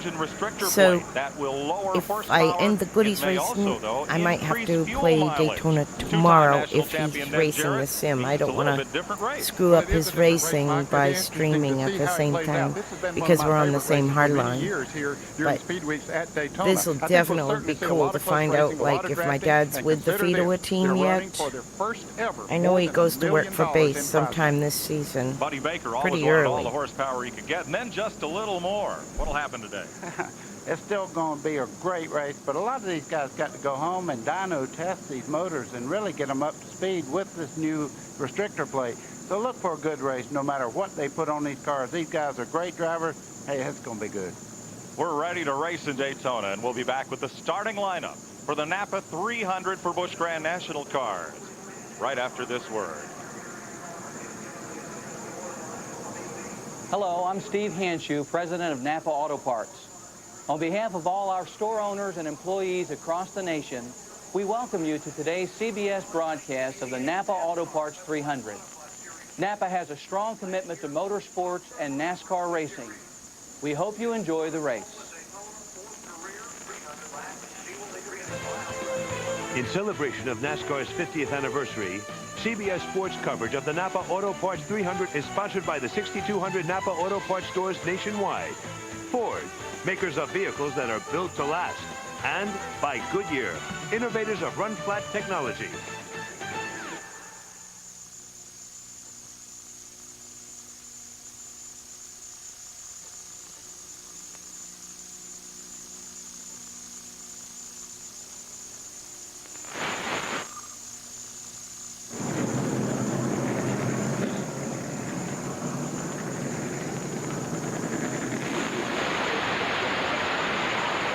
All right. We can skip a little bit on that. There we go. In the 9th row, Mike Whoopsie. Cope out of the All-Pro Sorry. Series, and Geoff. There we go. Maybe that was Glenn Allen practice. and Dale Fishline will start in the 7th row. Dick I think they're Trickle, practicing. the ageless one, and cycle racer Kevin Schwantz in row 8. Youngster Matt Hutter and Hermie Sadler in the 9th row. Mike Cope out of the All-Pro Series, and Jeff Froh in row 10. Row 11, Joe Bessie from Maine, and defending champion Randy LaJoie. Row 12, Mike Dillon with Winston Cup star Jeff Burton. In the 13th row, Elliott Sadler with perennial Busch Series favorite Mark Martin. Michael Walter bankers the 14th row with newcomer Mark Crow. Tracy Leslie and Winston Cupper Jimmy Spencer in the 15th row. Shane Hall and veteran Phil Parsons in row 16. The rookie from Maine, Andy Santerre, with Stanton Barrett in the 17th row. Modified champion and Busch rookie Rick Fuller in the 18th row with Robert Presley. Elton Sawyer and Tim Fedowa there. I know in that row person 19. from our hometown. Jason Tim Keller Fedowa with Mark next. Green in the 20th row. Might be USAC who Stevie Dad's with. Reeves with Brad Loney from Iowa, and two-time Busch Series champ Larry Pearson in row 22, taking the champion's provisional starter. Of course, they're racing on a 2.5-mile track here. They go for 300 miles, 120 laps. Fuel wind is somewhere 50 to 60 laps. Purse over $1 million. Darrell Waltrip set the record back in 1978. First time these cars have run for a one-day purse of over $1 million. In fact, the drivers were reminded of in the drivers' meeting this morning as we get ready to race at Daytona. It is a 2.5-mile tri-oval. The banking is 31 degrees in the turns, 18 degrees in the tri-oval. by the start-finish line.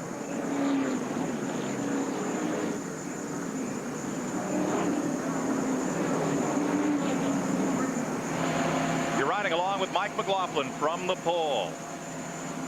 Team 34, whom he's driven for since he made the move up from NASCAR's modified division. Joe Nemechek, front row Joe, also has our onboard camera today inside his Chevrolet from the outside of row 1. Defending series champion Randy LaJoie. Hi, Amos. That's crew chief Steve Bird's dad on the dashboard there. Randy, the defending champion of this race, rolls off 22nd. And Jeff Burton carrying the Napa camera in his Roush Racing Ford, starting in 24th position. Also Elliott Sadler, younger brother of Hermie. They're both in the field today. His Diamond Ridge Racing Chevrolet. We'll show you these pictures. Get a good look in the mirror there as well with Sadler's car. And Mark Martin, the all-time winningest driver in this series, in another Jack Roush Ford. He'll start 26th. And finally, NASCAR modified champion from Massachusetts, a rookie on this tour, Rick Fuller, starts 35th in the Doug Taylor I think he racing was machine.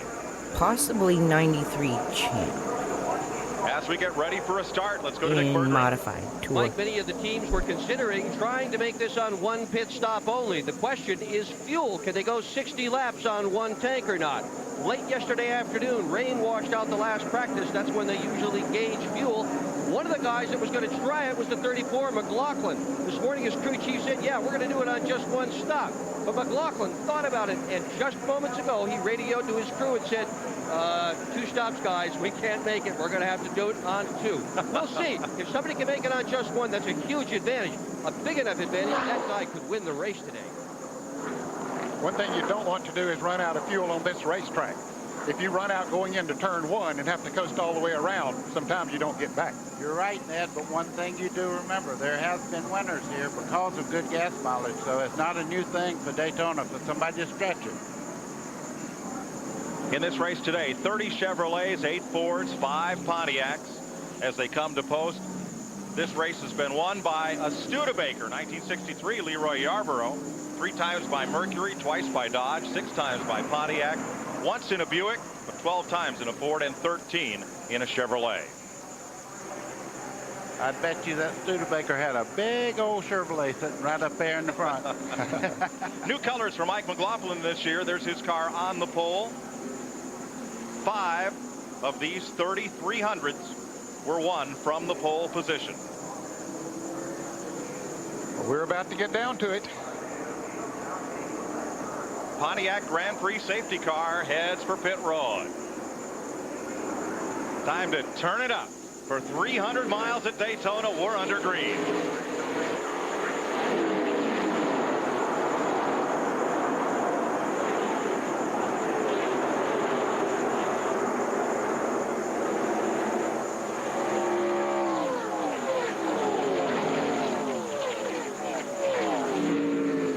No sound like that, Ned. No sound like that when they fire them up and all cars roar into the first turn. Look at the jump that Mike McLaughlin has.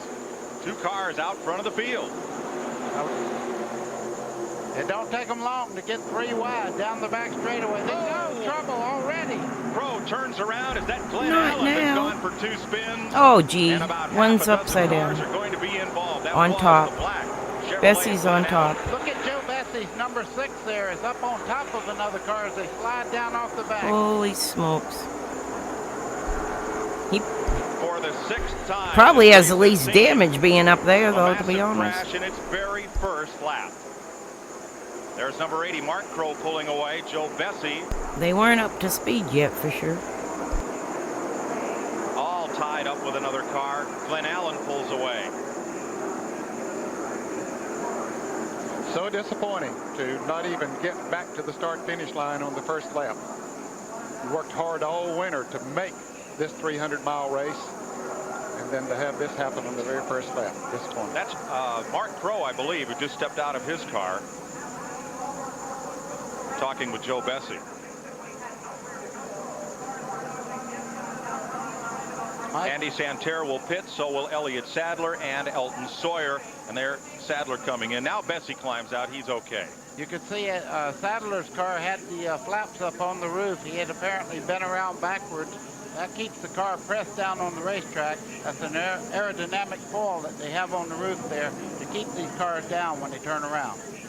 Now, Mark Crow comes on to pit road. That was his brother, Geoff Crow, who climbed out there next to the Bessie car. So both of the Crow brothers, unfortunately, involved in the accident. There's Mark Crow's number 80 with a lot of damage. Just in front of him, Andy Santerre is in. Jeff Burton has come to pit road. That's the car at the top of your screen. That 66 that's third in line there, Elliott Sadler, he had to be one of the favorites coming into this race. He sat on the pole for this event a year ago. Jeff Burton pulls away. Mike Cope, the All-Pro two-time champion, looking for a great debut today. That's Bessie on the left, and that's Jeff Crow in the black suit. So we'll take a look and see what happened. They were beginning to get bunched up as they were heading into turn 3. Looks like Randy LaJoie may have gotten into the back of 56 Jeff Crow. Yeah. And there goes Glenn Allen spinning. Glenn Allen almost turned over there. You see Jeff Burton going on the outside there, just skirting by. Mark Martin shoots by in the 60 there in the middle. And after that, it's just a chain reaction. You really can't see very well, and it's hard to avoid the cars in front of you. Just like on the interstate or anywhere else, when they start hitting, things happen like that. Heading into turn 3.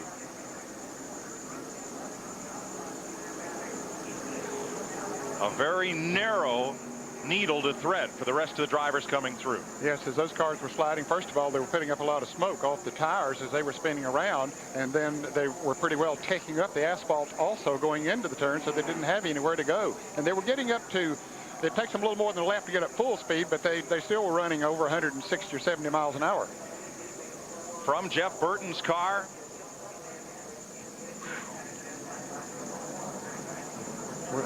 that looked pretty wild.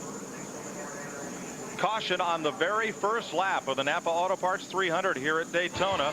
They'll clean it up, and we'll be right back.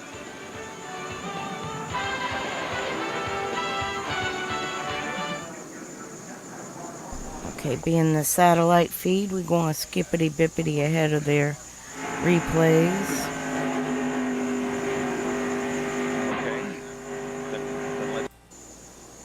Other than driving home, that's going to be the next. Just like to peek at pit road, see if I see where Dad's at. That's amazing. That car is running again. Some tape applied there to number 9. Burton may have bumped LaJoie before LaJoie got into Crow. And there is Jeff Crow's machine headed for the garage. Ralph Shaheen. I'm not really sure. There was a car that got turned up in front of us there and come across the racetrack, and I was trying to check up, just couldn't get stopped. It's very unfortunate for the Slim Jim team. You know, we come here qualified as a rookie, and we're looking for a good day, but it's ended way too early. To Dick Berggren. Pit road has been a busy place. Mike Wallace has been in for fuel, as has Jeff Burton. Now, some of these guys who are taking on fuel just may well be able to pull it on one more fuel stop, and that's what they're talking about to their crew chiefs. Andy Santerre, hard left side damage. Pearson was in. They just checked his car over. Glenn Allen has made several trips to pit road. His primary problem, the rear end is not straight in the car. The car is not tracking properly. No way he's going to be able to go 190 miles an hour unless they fix it. Dick, that car was well up in the air in this incident. Let's have another look here. There's Jeff Burton. Did he bump Randy LaJoie? They were coming up awfully fast on the Crow car. Perhaps after the initial contact. Randy was sandwiched. He couldn't have slowed or fast. He's being pushed in. Before Randy got into the back bumper. of the Crow there, and you know, it's unfortunate. It's one of those things that you really don't plan to have it happen, but when you touch them like that at 200 miles an hour, this is what happens. Ralph Shaheen. Well, Mark Crow was in the middle of that as well. What was your view, Mark? Well, I didn't really have too much of a view at all. I was just riding around, giving the guy in front of me quite a bit of room, giving the guy behind me and beside me quite a bit of room, and just unfortunately, I just saw some smoke, and when you see a little bit of smoke, you know there's big trouble ahead, so it's just unfortunate, just real close racing right there beginning, but we'll get it back out. We'll try and make some points. To Mike Joy. Gentlemen, what may well have happened here is rather than LaJoy running into the back of another car, there may have been some action up front that caused Crow to lift and to check up, and the field accordion together. Ken Squire? Yeah, that was just the thought that I had, that what you saw there was that Crow had to check up for something in front of him, because it looked like LaJoy lifted a little, and then right behind him you saw that number 9 car of Geoff Burton trying to check up. It was too late.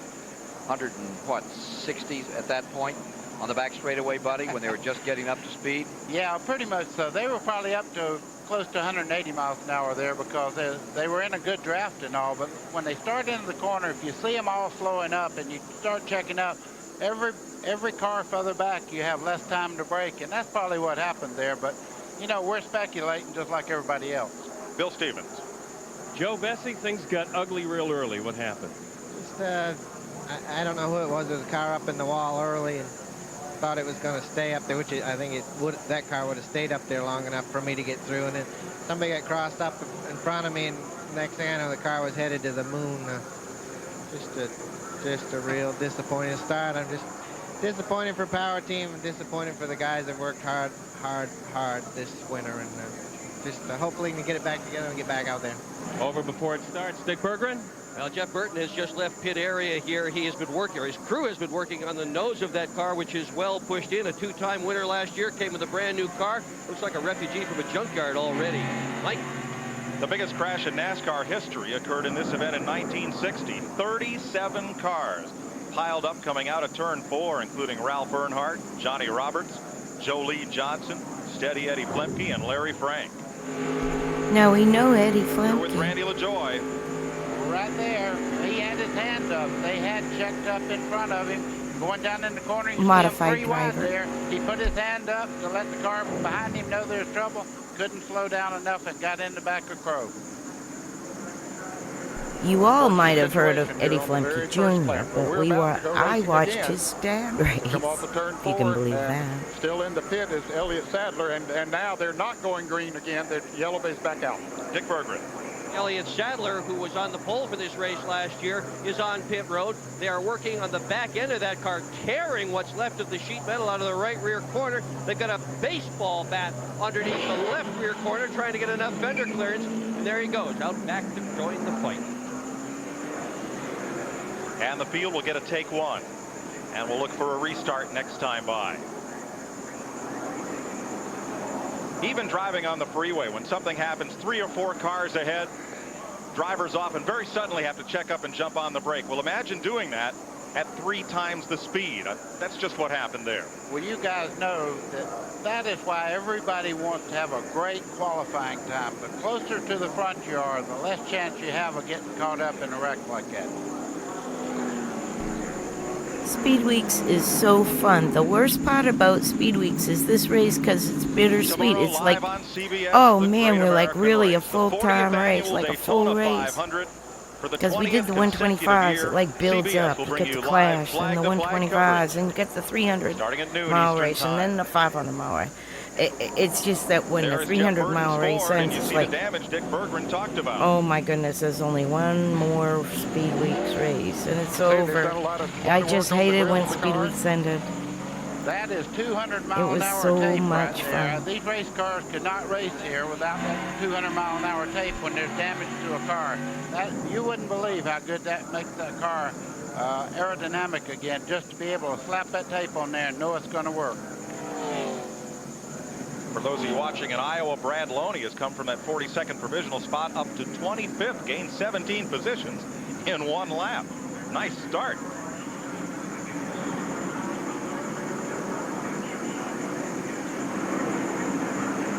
Still working on Elliott Sadler's car. We may get this restart without him.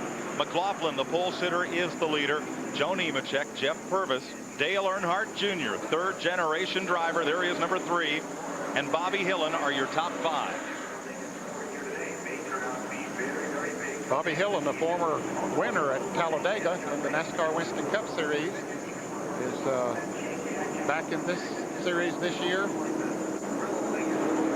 trying to build momentum. And we're back under green.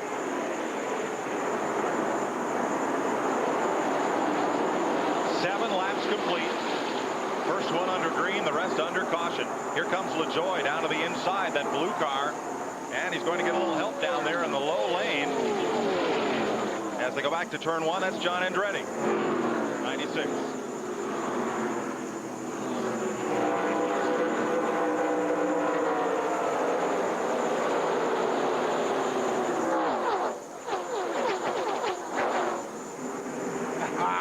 That's music to a racer, I'll tell you. Oh, I love to hear that. And the challenge for the lead. Front row Joe.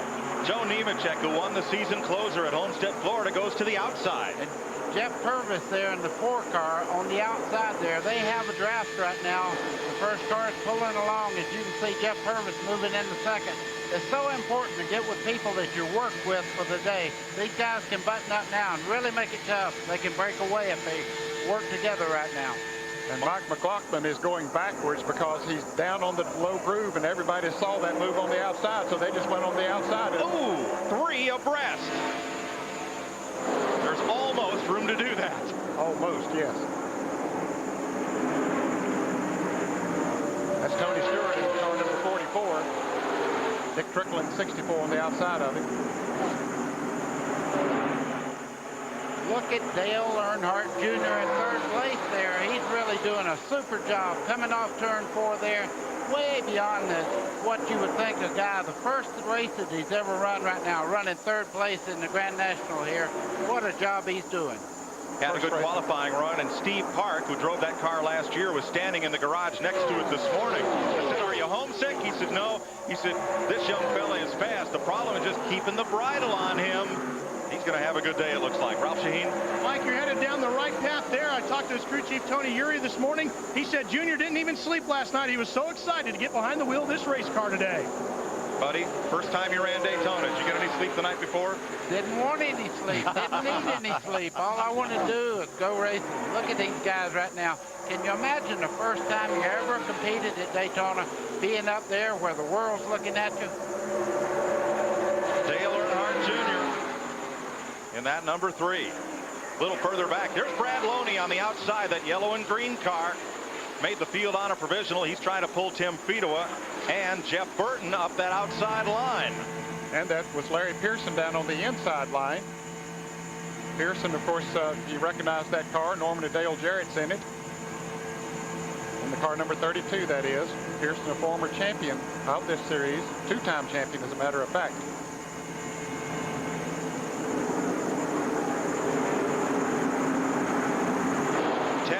Complete. Let's go back to the garage area. Bill Stevens. Mike, I'm with Jeff Krogh. You're okay physically, but emotionally, you took a shot. Yeah, it is tough. We worked really hard on this car to get it ready for this race. I feel sorry for the guys because we all put a lot of overnight, stays getting this thing ready, and it hurts. We're going for the points this year, and out for first race, but we're going to try to get it back out there and get some laps.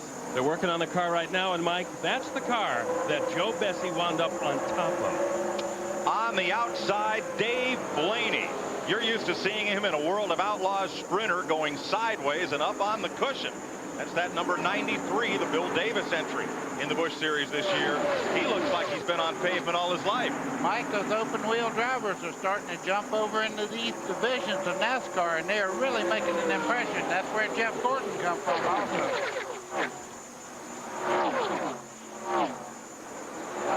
Blaney started in the 10th position, has already moved up to 6th. He's learning quickly now, make that 5th. Joe Nemechek on point, picking up where he left off at the end of last season. You see Randy LaJoie in the 74 there making a move towards the front. He said it really does not matter where you qualify here. You need to have that car working well. You're looking back from Randy LaJoie's car as he heads down the back straightaway. I tell you what, Randy is the driver. He'll be up front before this day's over. He's kind of cut from the Baker mold. Put your foot down and see what's left at the end of the race. Go ahead and say it. Perfect driver. Number 2 hat, number 14 shoes. Ralph Shaheen. Mike, Dave Blaney's got a lot to learn when it comes to drafting. The only drafting he was ever able to do in his sprint car was at the Syracuse Mile, and there it's a lot different. When you swing out in the draft, the balance of the car tends to get up. It's a whole lot different. There's Blaney number 93 with the red, white, and blue stripes. A lot of surprises right up at the front of this field. Earnhardt, the rookie. Blaney here, the rookie. And LaJoie has climbed a 7th spot on the right corner of your screen.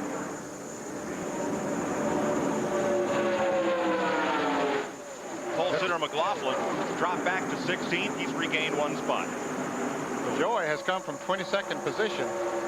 He is on the tear. Last year, Randy LaJoie won this race from 14th. Today, he started 22nd. He is up to 7th as he comes past the start-finish line. He's taking a look to the inside there. He thought maybe I ought to make that move, and he could see the outside car had a great run on the tri-oval there. Now they're going to the outside. They're trying everything to move up right now. He's following 17, Matt Kenseth. I'd swear that car was black and red all week long.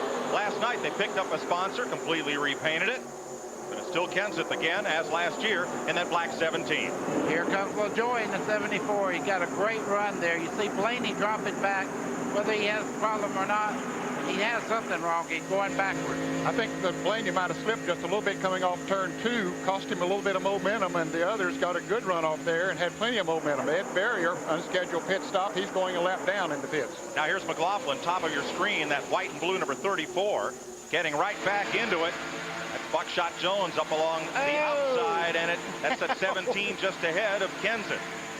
Now you say getting a great run. How do you do that and get a great run on the car ahead? Well, first of all, that you don't slip coming off the turn, and you also don't pinch the car down. Sometimes you cut down too low coming off the turn, and you'll pinch it down and lose some of your momentum because it's taking away the horsepower of the car coming off the turn. And also the relationship between you and another car coming off the turn too can help you build a lot of momentum. Mike, if you can keep it wide open, somebody else lifts getting in the corner, you have somebody behind you, that's how you get a great run.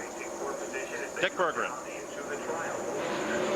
Jeff Gordon into this field has come from car owner Bill Davis. He also brought a fellow named Bobby Labonte, and right now it's Dave Blaney. Where do you find these talented young racers? You just have to pay attention. Dave's doing a great job. You know, he's going to do a wonderful job in the car. He's a racer. You know, it's a big step to get these cars and a big step to run the draft, but he's going to be just fine. The one thing they are worried about, Mike, is pitting. He has not had any experience or any practice at going from 190 miles an hour and getting a car down pit road. Good point, Dick. He will get some today. Bill Davis, one of the nicest guys in the garage area. Up to 6th is Randy LaJoie as we look at Dave Blaney and Buckshot Jones in the 00. They're pulling up on Bobby Hillen, as is John Andretti. Just ahead of them, this man, Randy LaJoie, last year's winner of this race, last year's winner of his 2nd consecutive Busch Series championship. He's a man on a mission. Mike McLaughlin, hand in the air. Somebody checked up in front of him. Ralph Sheheen.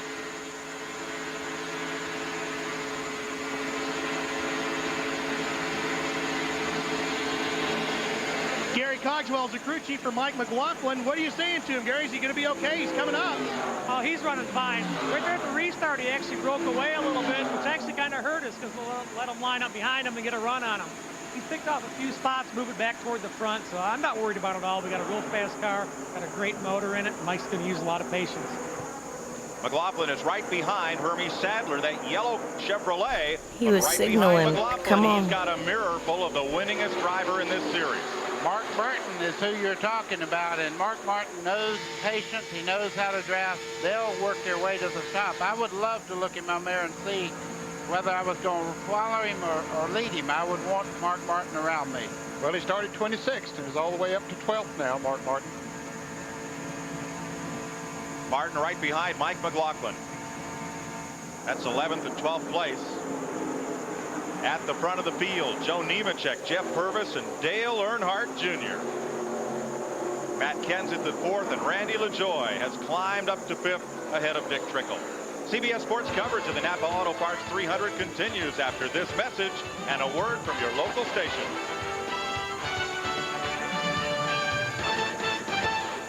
Dale Jr. running 3rd there.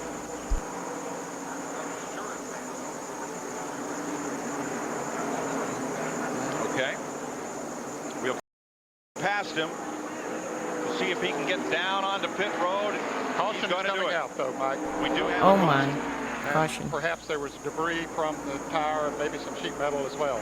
I'd say, Ned. Yeah. Wow. Dylan had a good run going. He'd come from 23rd starting spot up to 14th position. I got to tell you something. If that's all the damage you have hitting the wall at 200 miles an hour, you are very lucky. He was up against the wall down the back straightaway when the tire let go, so he was very lucky. The suspension pieces on these cars are patterned after stock Detroit parts. But over the last several years, they've been refined, and while they're made to those dimensions, they're much stronger than what's on your street car. Sometimes you can take a whack like that and keep on running. Let's see what happened here. Okay, he's in this pack of cars. Right there, you can see the right front go flat. You can see the Holy rubber flying off of smokes. the car there. Dylan's in big He's trouble. lucky no one else got into him. Mike, you could have iron under there, but you need to be 3 inches away from the wall when you hit it too.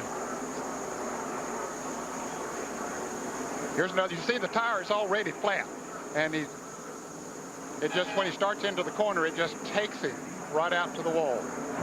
And buddy, that's an important point. If he was running down on the low lane of the racetrack, there wouldn't be that much left of that race car. There wouldn't be half of it left. You're exactly right. We're under caution at Daytona in the Napa Auto Parts 300. Joe Nemechek leads. Geoff Purvis will be right back.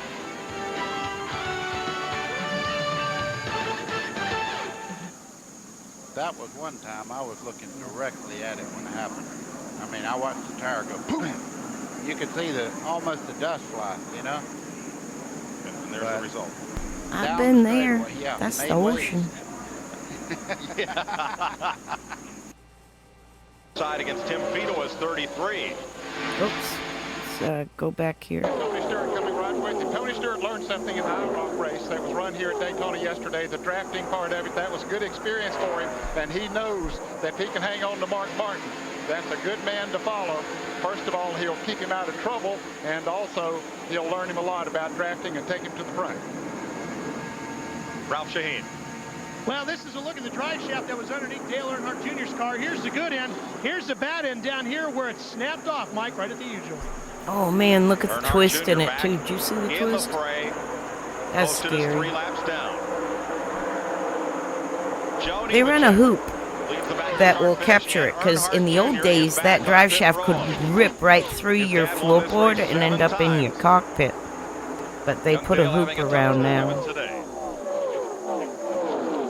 Well, we talked about how disappointed those drivers were that were in the first lap crash, and they can't anyone be more disappointed than Dale Earnhardt Jr. right now. And look at this racing. Bobby Hillin there in the 8, he was the front runner before the pit stop, but he's way back in the back right now, and you can see back in there, things are starting to pick up. Those were cars that made pit stops, many of them. There's Mark Green, 37 on the inside of Jason Keller's, 57, and Ed Berrier sliding back a bit through the field. And the 3 car of Dale Earnhardt Jr. has been taken behind the wall. Jeff Burton on the inside there. The yellow car continues to lose a bit of ground. He is out of that front pack. I think the reason that the front of the car was damaged in that wreck a while ago, you can see the gray tape on it, but it's still not up to par as far as he's concerned. Maybe he got a lick around the wheels or got it out of line just a little bit, but he's not up to speed like he was. Now there's the front 2-pack single file. You see Mark Martin trying to move up on number 4. Geoff Purvis single file at the front of the pack, but anything but toward the middle of that pack. As you see them move into turn number 3, still a lot of side-by-side racing there. Mike Wallace coming up the inside. He was part of that pack. That's Mike McLaughlin, the white and blue car, 34. Working the inside against Tim Fito as 33. Now that 33, my dad will be with that team beginning this year, but I'm not sure it was on the first race or mid-season or a few races in. It's so hard for me to remember that. His left side isn't that great though, Ned. But he was with Base Motorsports for most of this year and all of next year, I believe, too. Not only that, but you see a little Which is fluttering right there, 98 just and above there on that 99. windshield. There is a piece of clear plastic film over the actual Lexan windshield. When they make a pit stop at halfway, they'll peel that away, and Mike will have a clear view once again. And of course, that'll keep it from pitting. The windshields, you get a lot of pitting because of the fine sand and everything that come up off of the racetrack and hitting at 200 miles an hour. Michael. McLaughlin's car is all kind of loose. Dave Blaney just on the outside of him there. The turbulence, you can see the two cars actually pulling towards each other in the draft down the front straightaway. Everybody wants to get back to that front pack. Ralph Sheen. Mike, this transmission here is about to go underneath Dale Earnhardt Jr.'s car. It's this part back here that broke when the drive shaft snapped. It came up, broke this off, so Dale can't get any gear. So they're going to replace this and get him out. Now, we tried to chat with him. He's so frustrated. Guys, as we said earlier, he couldn't even sleep last night. He was so excited for this race. Then to go through all these problems, it's tough being a rookie at Daytona. Anticipation's one thing, frustration's another. He may not get any sleep tonight either. Running third when they came in for that pit stop. 10 little Indians, all in a row. Single file in the lead draft at Daytona. You see, Mark Martin has already moved up to third place, Mike, and with him is Tony Stewart. I think if Mark Martin makes the move, Stewart's going with him. He found a partner he likes to run with. So you do need to find a friend out there. I didn't say a friend. Now, 10 laps to go, you can't find one, but right now you will work with people you like to run with. Dick Berggren. Here, but Jeff Burton is now falling back in the field. Tommy Morgan is crew chief. What's happening to your car? Well, we got a little bit of damage on the nose of the car, and it's kind of hurt us. He didn't realize it was as bad as it was. He tried making a move to pass, I guess, and it just didn't want to go without nobody helping him real good. Now he's got some cars coming behind him. I think we'll be all right. Can you fix it? Oh, yeah, we're going to work on it all day long. They're not going to give up, Mike. They're not going to give up fighting in this second pack either. They have been 3 wide all the way around the racetrack. Poor Tim Feeder was there in the 33 car, the Kleenex car. You can see him. He got caught in the middle. Dick Trickle's caught in the middle right now. He's dropping back. I tell you what, these guys are having a time. That's Phil Parsons in the Duraloop car, the red car. Phil has the Duraloop sponsorship this year on his car number 10. And boy, he was caught in the middle, and he was glad to get out of that. Right in the middle of that pack, Ned, that white, totally devoid of all sponsorship, number 15, is Kenny Schrader's car, and Mike Wallace is subbing for Schrader today, and he's getting a real workout following 96 John Andretti there right in the middle of that snarling car right there. That's Shane Hall in the 85 running along there quite well also. Good short track racer, now pretty good in Daytona. Back up front, Joe Nemechek continues to hold Jeff Purvis right up close near his bumper. Purvis has a lot of Winston Cup experience. He's a veteran of this series. He drove for James Finch for most of last season. Finch let him go. Tried other drivers, including Dale Shaw, and then he and Purvis teamed up again at the end of last season. And they're going to run the whole year in that number 4 car together. I think that's a wise idea, because Purvis and Finch were like just the right combination. And sometimes that's what it takes, is the right combination. And if you find that in racing and think there is going to be greener pastures, I've seen that when that happens, the most mistakes happen, you know, as far as the team falls apart, it doesn't gel anymore. You just sometimes get carried away thinking it's all you that's good, when it's that team gels perfect. Like the communication, it just well-oiled machine. Looking back at Matt Kenseth, who moved from 14th to 13th a lap ago. Mike McLaughlin right behind them, and then Jeff Burton. Now LaJoie lost a little bit on that pit stop. He's back in 12th place now. He had moved up in the top 5 before the caution and before the pit stop.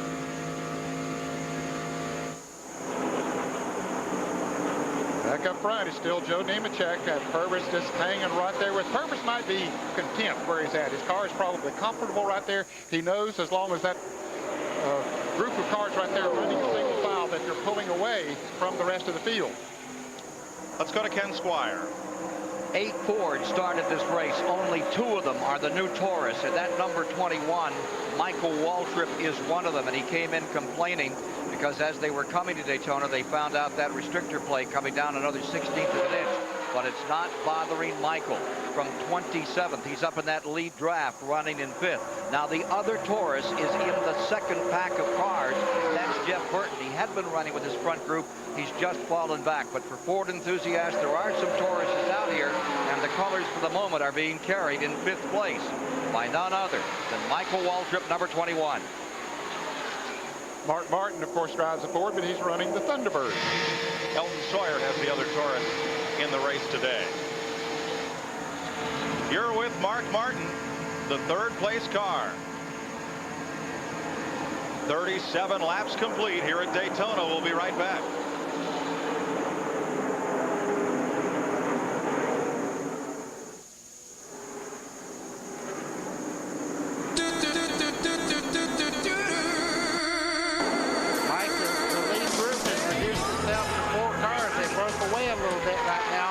See, Mark Martin has moved into second, and just behind him, Tony Stewart.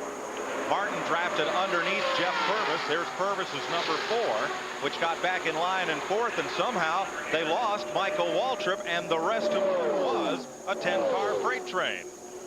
Bill Stevens. Ted Brown is the crew chief for Michael Waltrip. You guys started 27th, you got up to 5th, now he's falling back. What's going on? Oh, well, Michael's doing a great job in the Band-Aid Ford. Pretty good pit stop to get us up front. All the guys worked real hard. Right now, he's just kind of riding. He said he's got plenty left. Maybe I'll be able to bring my wife, Susan, home a good Valentine's present. Looks like Michael's going to sit still for a while, guys. There's Michael Waltrip, second in the qualifying race for the Daytona 500, and presently running in 9th place, or rather in 5th place here. He got shuffled just a little bit when they made that pass up in front of him, and it caused him to lose the draft. But once before, about 15 laps ago, he was about this far behind, and he led that group of cars back to him. So we'll see if he can catch him again. I think you're exactly right. If Dick Trickle will just stay where he's at, and you see Buckshot Jones, all three of those cars are very quick. If they'll stay in draft like they are, they'll get to the front group.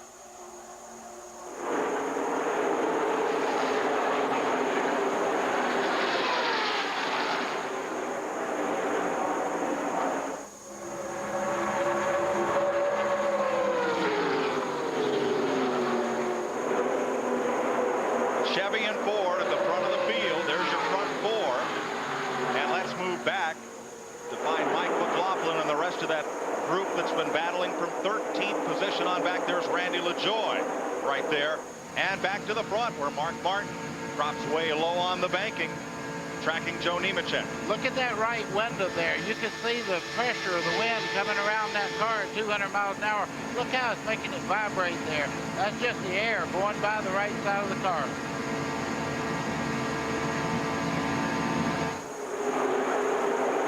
Bobby Hillin, John Andretti, Dave Blaney, and Mike Wallace in that pristine-looking number 15. John Andretti in number 96, Mike Wallace in the white 15, Dave Blaney in the 93 on the outside. Then comes Phil Parsons in the car number 10. This is a race for 18th position. And they pull up on that green and blue machine of Mark Green, who started 40th and has climbed to 16th.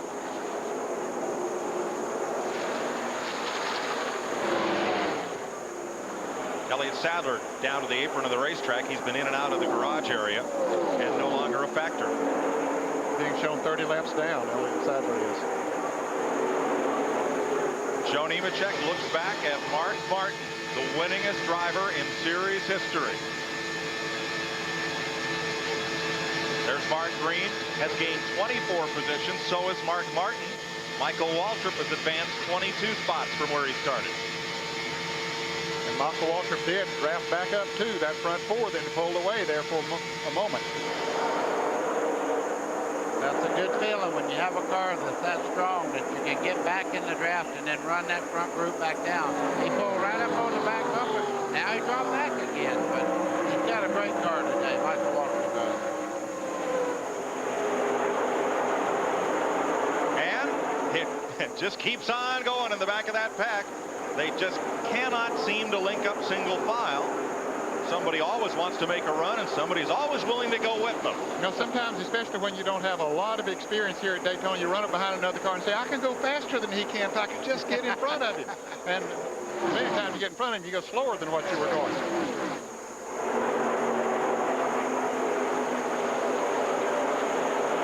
That's why you do drafting practice with other people and see who you might run faster with whom in front and stuff. We had a lot of practice time. Spencer driving number 12 in the this old year. days for that time Fans will remember of that thing. he They had rode 2 weeks of Mercedes practice for before 20 Speed Weeks ever years in started, this Busch Series. which was really cool. I love going to Daytona and sitting there while all the cars are running in primer. They know that's what they need to do. Unlike many major sports, NASCAR allows its top echelon Winston Cup drivers to moonlight in the other series when they have an off day or off weekend, and quite a number of them choose to run this 300-miler at Daytona on Saturday on the eve of the Great American Race.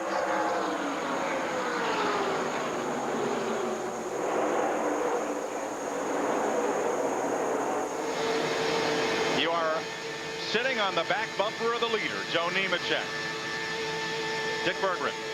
Joe Nemechek's crew has just radioed to him and told him, don't worry at all about what's going on behind you. Just protect the bottom and stay where you are.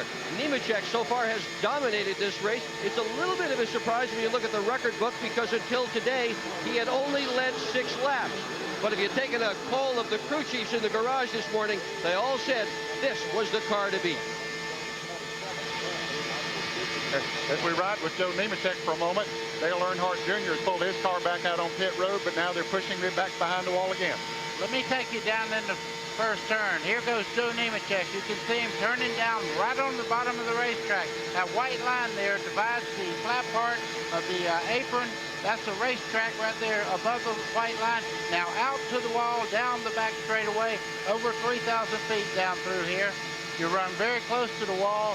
Reason for that, you set yourself up to make this dive back into turn 3, right back on the bottom.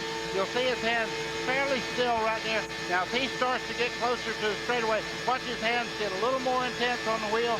Now he goes off the corner, off turn 4, out against the wall, and back into the tri-oval. And every one My of those dad black was marks Joe's on the rookie asphalt crew chief was someone else's in 190 Busch Grand mile per hour National in misfortune. 1991, and then they were track series champions in 1992 with Dad being crew chief. He stayed with him in 93 full-time. They finished 5th in points. And then in 94, Dad went and helped with the Busch team just part-time when Joe moved up to Meineke in the 41. He helped a little there, but my dad more or less ran his Busch team that was a part-time series runner then. This is the first of 31 races for the Busch Grand National Series. The biggest track they run, 2.66 mile Talladega Super Speedway. The smallest, 1/3 mile Hickory, North Carolina.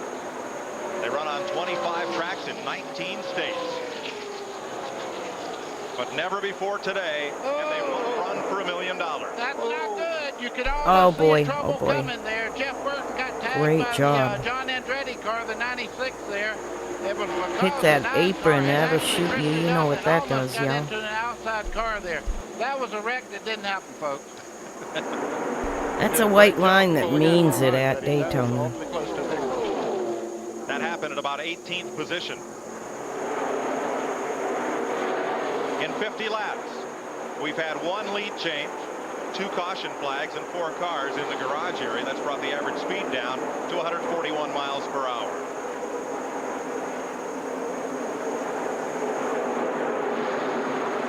Mike, you just never know at Daytona. It can happen so quick.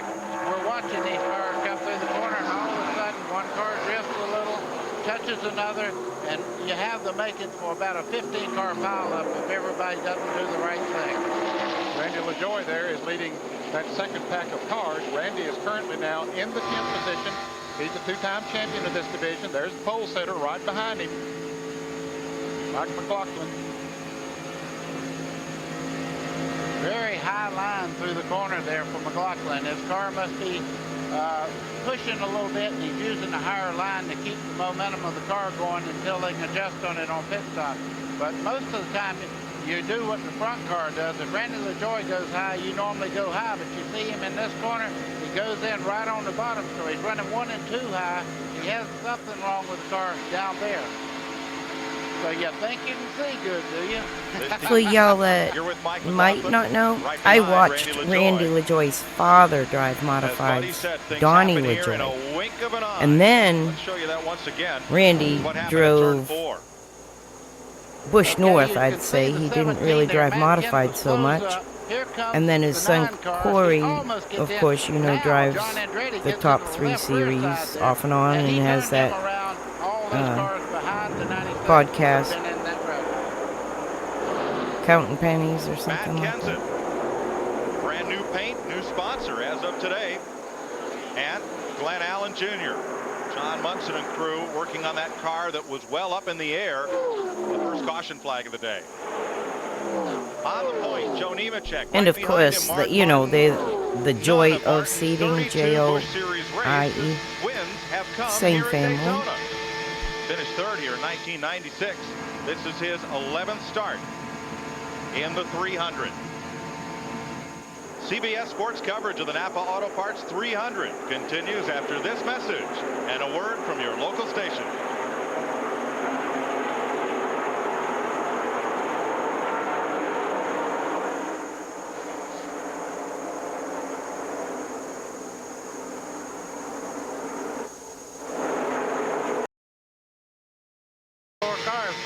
That's why they gapped it out there like that.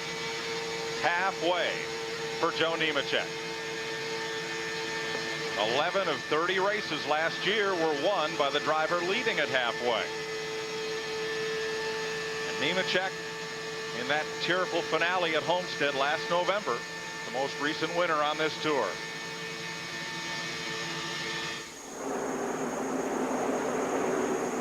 Tony Stewart, the rookie, right back of those front 2. You're riding with Mike McLaughlin. Here's Ralph Shaheen. Mike, he's picked up a bit of a vibration. These are wheel weights, the same things that you would have on your personal street car. The crew seems to think he's thrown one of these off of the car. That would cause the vibration that Mike is feeling. They don't think the tire's been on the car for enough laps for the tire to have equalized. They'll be checking this when he comes in.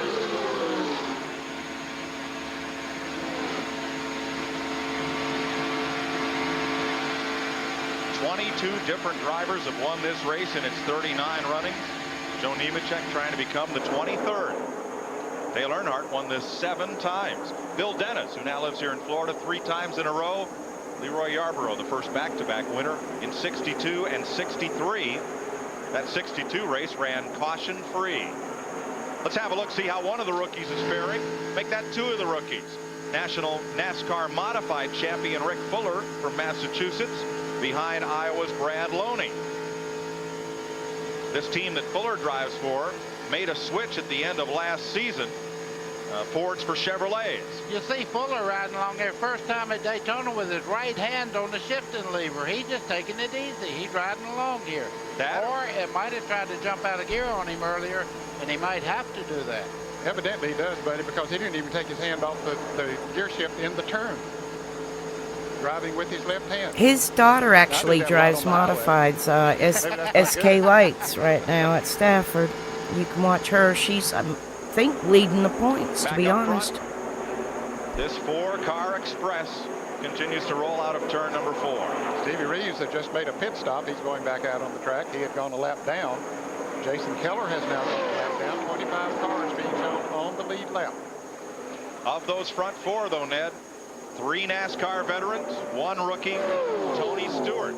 The Joe Gibbs number 44 sitting in 3rd spot. Tremendous open wheel racer. Not a lot of super speedway closed wheel experience. Yeah, he won the IRL championship last year, and Joe Gibbs says, you know, this kid's got great talent. I'm going to recruit like I used to when I was at Redskins. Let's go a little further back in the field there, where Jimmy Spencer runs 17th and pulls this pack around. 63 laps complete at Daytona. Joe Nemechek leads Mark Martin, Tony Stewart, Jeff Purvis, Dick Trickle, and Roy Buckshot Jones. We'll be right back.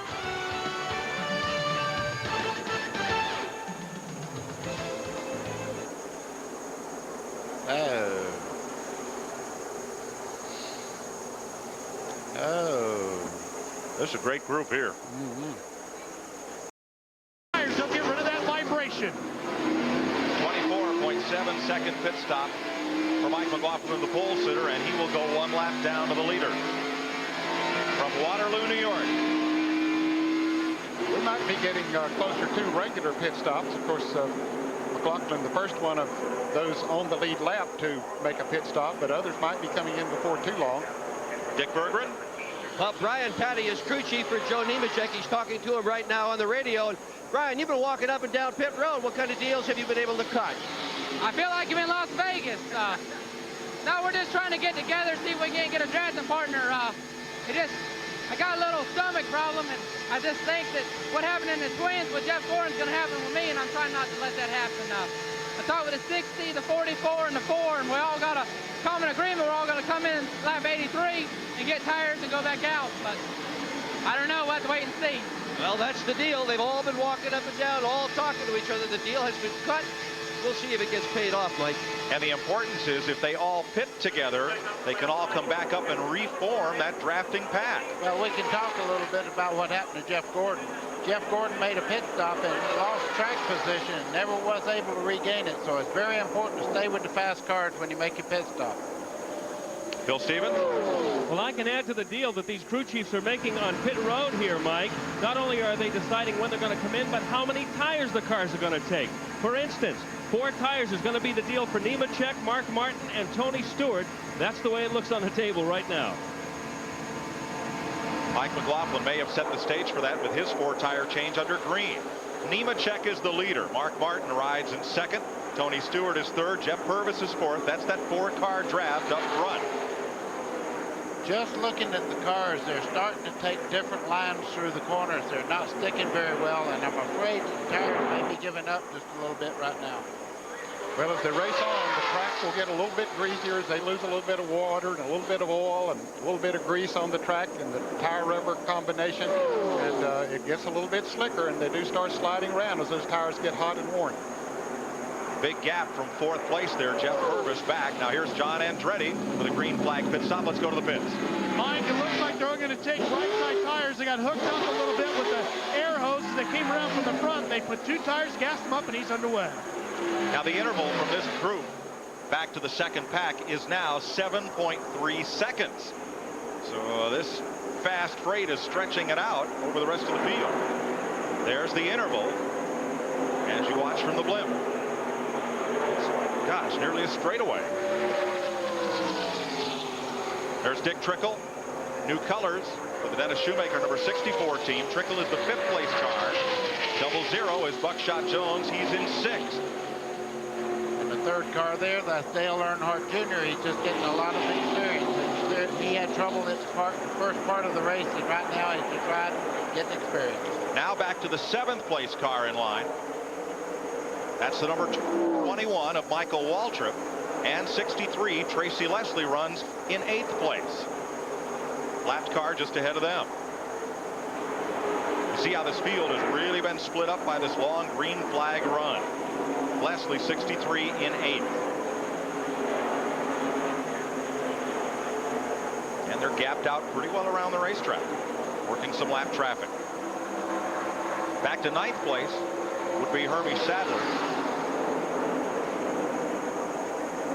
Then Matt Kenseth, Randy LaJoie, Mike Wallace. Now there's Sadler, the older of the 2 racing brothers from Eastern Virginia. On the same team this year, Gary Bechtel owned team.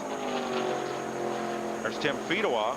He is a lap down in that 33 car, and the 43 of Stevie Reeves is 2 laps down.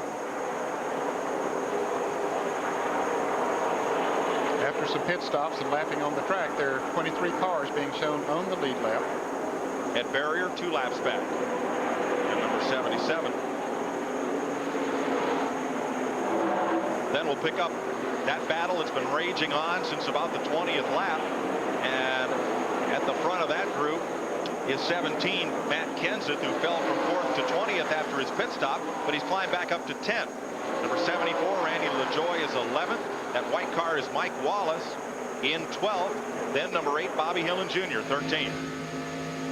You're riding with Randy LaJoie as they head down towards the tri-oval in the front straightaway here. You see them nose to tail as they go along the front straightaway here. Randy's trying to get back up to the lead. He's got a little help. Mike Wallace right behind him. And Matt Kenseth just ahead. That's Bobby Hillin Jr., number 8. That's 10th through 13th position. 14th will be Jeff Burton, number 9.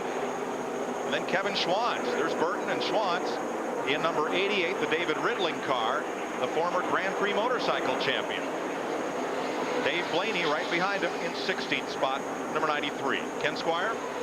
I'm really impressed with the old Buckeye Bullet. This is a dirt track racer out of the world of outlaws. Early 97, Dad worked on Batman's car for that team. Outlaws, but for his first performance on a super speedway, talk about gathering experience. Watch that Amical car. That is the Buckeye Bullet himself from the world of outlaws. Blaney's looking very strong here. Right behind him, Ken, number 85, Shane Hall, the South Carolina driver, in 17th. And a bit of a gap back to Jimmy Spencer, Phil Parsons, Stanton Barrett, Larry Pearson, and Dale Fishline. Those are the lead lap cars. There's Andy Santerre, that yellow machine, who is one lap down, the rookie from Maine. Leaders will be pitting. And we'll be back to cover some of those stops here in Daytona Live after this.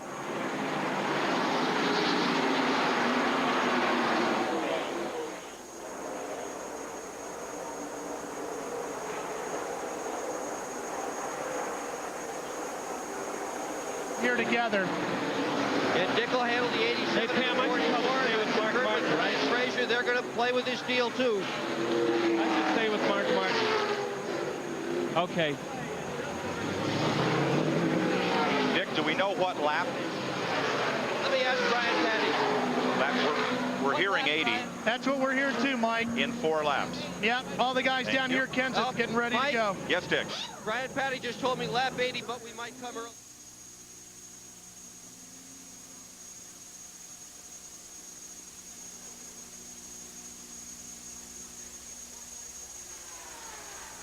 Sound went somewhere. Let's skip ahead. Everyone realized that that would leave another past champion, Larry Pearson, who among all 3 of these drivers is the only one who intends to run the whole schedule. Going home, what happened, Ned? Well, Dale really felt so bad about Larry getting knocked out of the race. He would have gotten the provisionals champion had Bobby Labonte, because Bobby Labonte is the most recent champion. And that's the way that it works. And so Dale talked to the White Rain people who sponsored the car and said, let's put Larry Pearson in the car. He's going to run the full schedule this year.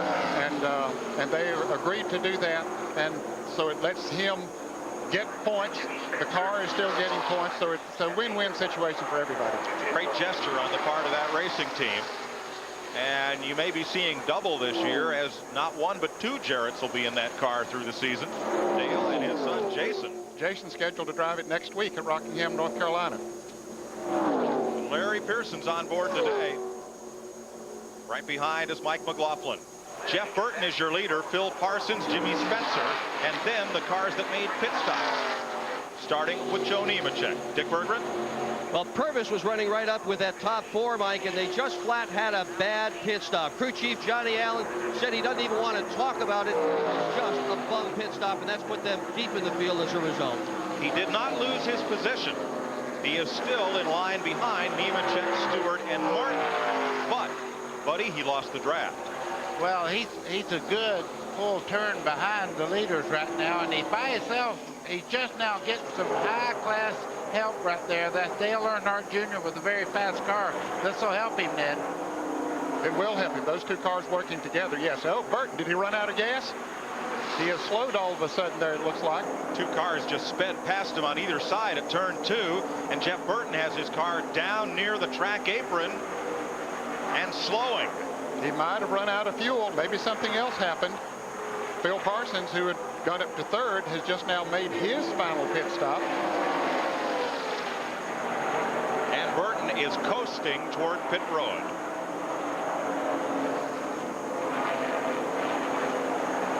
Tough break for the South Boston, Virginia driver who came out of this series and up to Winston Cup, where he's been a winner. Jimmy Spencer takes over the lead.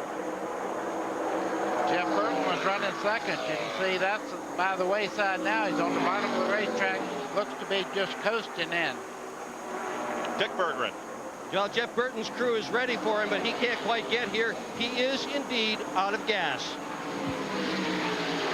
Jack Roush has a multiple car team, and sometimes he will roll the dice or turn a card one way or another.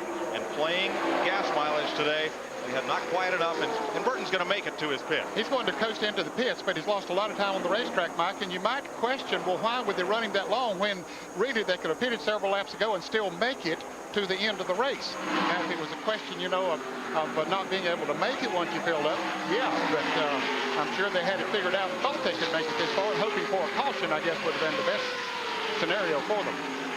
You can see him getting the tear-off sheet off the windshield there. He's got a clean windshield, but I'm sure he'd have rather had 2 more gallons of fuel. More tire change for Geoff Burton. The motor refires.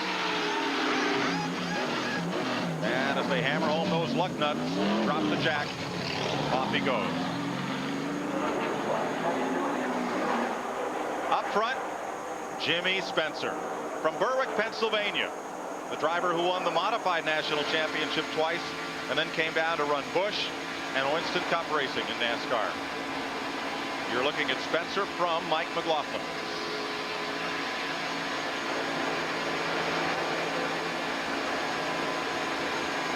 Coming up next, continuing coverage of the 18th Winter Olympics. You'll see men's and women's ice hockey after our 300-mile race here at Daytona.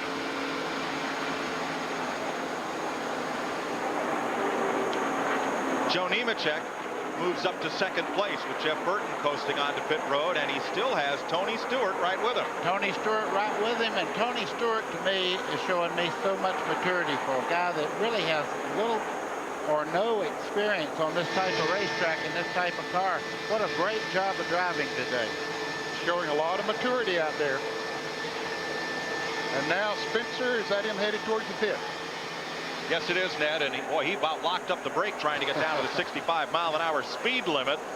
In NASCAR, if you get a speeding ticket, they will hold you in your pit. Each second that you are held on pit road, the rest of the field is moving the distance of a football field every second. So those speeding tickets are very costly. Ta-ta, Dad.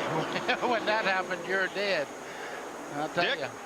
Well, Spencer's had his problems with speeding on pit road too, Mike. Last year at Dover, he got nailed 3 times in one race, and he has been nailed in this race. Fortunately, it's the one he almost won, except for a penalty for speeding on pit road. Now the question will be, where will Spencer reemerge on the racetrack, and will he have drafting partners? Here are your leaders now. Joe Nemechek goes back to the lead with Spencer's pit stop. There's Tony Stewart right in his tire tracks. Tony Stewart told me just the other day the greatest thing he has going for him other than a great team is he can go to Bobby Labonte and ask him questions about what he needs to do on these races. Bobby Labonte has a great deal to do with that car doing what it's doing right this moment. 4 cars went into the pits together. Nemechek, Martin, Stewart, and Purvis. Purvis had a long pit stop, and Mark Martin is losing the toe of the 2 leaders. Yeah, he's too far back now to get her. He'll get a little bit of help, Mike, but it doesn't go. And it's trouble right in front of the leaders up in turn 3. Oh, One no. car up in the wall. Bummer. Dave Blaney, the sprint car driver, backs it in.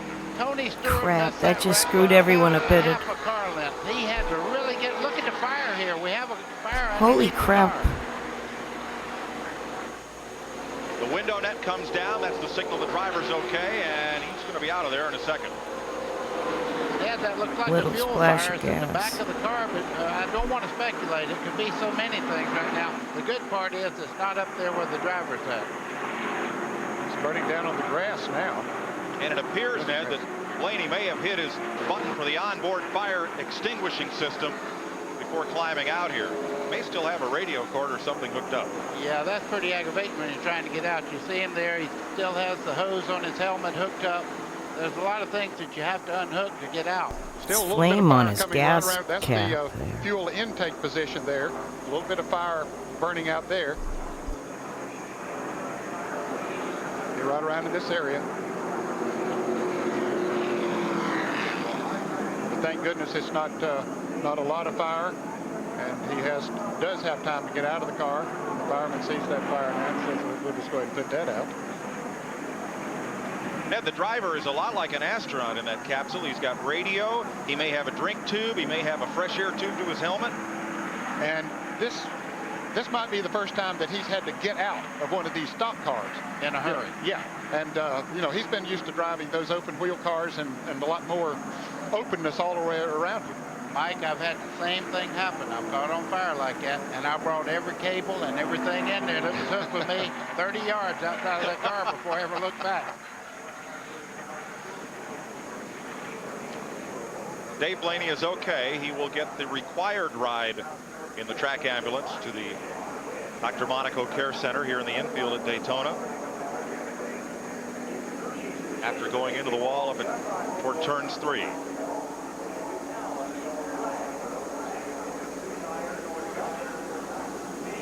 Caution out for the 3rd time today. Let's have a look at this. Okay, here are the leaders going into turn 3 and panning up in front of him. He's already into the wall. That's Dave Blaney in the car number 3. He stays high, and Nemechek is going to go below him. He gets all the way down on the flat, but Stewart, he slowed down and went above him. Now, buddy, that looked like a bold move for Nemechek, because with these self-cleaning bankings, usually a driver will go high to miss an accident. We'll talk about this a little bit when we come back. We're under caution at Daytona, where CBS Sports coverage of the Napa Auto Parts 300 continues.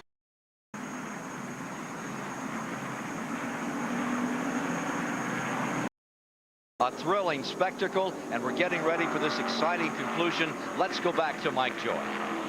Starter indicates 1 lap to go before the restart. Let's show you what happened to Mike McLaughlin, our pole sitter.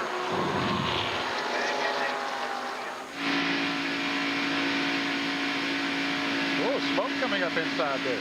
I see fluids coming up there also. Something just went off.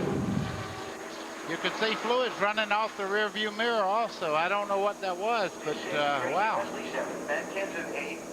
Now, aren't there lines for the coolers for the rear end, at least, that run up inside that cockpit area? We'll see. Here's Ralph. Well, Mike, they say a coil broke in the 34, and it looks like there's soap all over the windshield inside of the car, and it's become very difficult for Mike, so they brought him down pit road to change tires to get him going. Well, he's back out. They got the left side of the windshield clean, thank goodness. There was fluid dripping from the mirror. It was all in the interior. I just wonder, a lot of times that fire extinguisher inside will activate itself at a certain temperature, and it may have been mounted right on the floor, and it might have actually activated the fire extinguisher while he was running there. I don't know. It was some kind of fluid, though. You can see some of it on the dashboard. Yeah, I believe we would have seen more. Yeah, I think you're right. It would have made a lot of smoke, fog inside, but whatever it was, could have been his water cooler. You don't know. Ralph Shaheen? Telling you, I'm not lying. It is an ignition coil, right, Gary? I'm not that crazy. Yeah, that's correct. Mike said he looked down and could see where the top of one of the ignition coils had blown out. Those coils have a lot of windings of wire in them, and then they're filled with a fluid to help keep those windings cool. And this is something I've heard of. I've never even seen myself. So it's just, you know, that we got that monkey on our back here for Mike and Team 34 and Gould's. Man, would we like to finish on the lead lap here just one time. CBS bringing another first to Daytona. Bill Stevens said it might be a strange day, and it is. Didn't know they had fluid in the coil area. Green flag. Joe Nemechek, after the round of pit stops under green, Nemechek is back at the front with Tony Stewart, Mark Martin, Geoff Purvis, and Dick Trickle. After all the lapping and the pit stops, Mike, there are 17 cars on the lead lap. Buckshot Jones in 6th, Tracy Leslie, Matt Kenseth, Mike Wallace, Michael Waltrip, the top 10. You're watching Mark Martin there in the yellow and black car. He's trying to get up to Tony Stewart and get that great track position. You're riding with him down the back straightaway. You see a car in between him and Tony Stewart right now. The shell car just up there is Tony Stewart. They're in a long line right there. One of the lap cars, Mark Green, was the one just ahead of Mark Martin. 3 wide, Andy Santerre, and yellow and blue on the bottom now. Jeff Burton drops underneath him. Now, Jeff Burton is one of those cars that's a lap down because he ran out of fuel and had to coast into the pits under the green flag. With Jeff Burton, Rick Fuller goes by on the outside. There's Andy Santerre, one of the stars of the Busch North Series, right alongside. trading a little paint in his Daytona Busch Series debut. And it gets busy right behind. That's Brad Loney, the yellow car in the middle of that sandwich. John Andretti on the inside. Tim Fedowa, that blue car up top. See Geoff Purvis there in the 4 car trying to make a move. Look back here, 3 wide all the way down the back straightaway. They're getting ready to go into turn 3.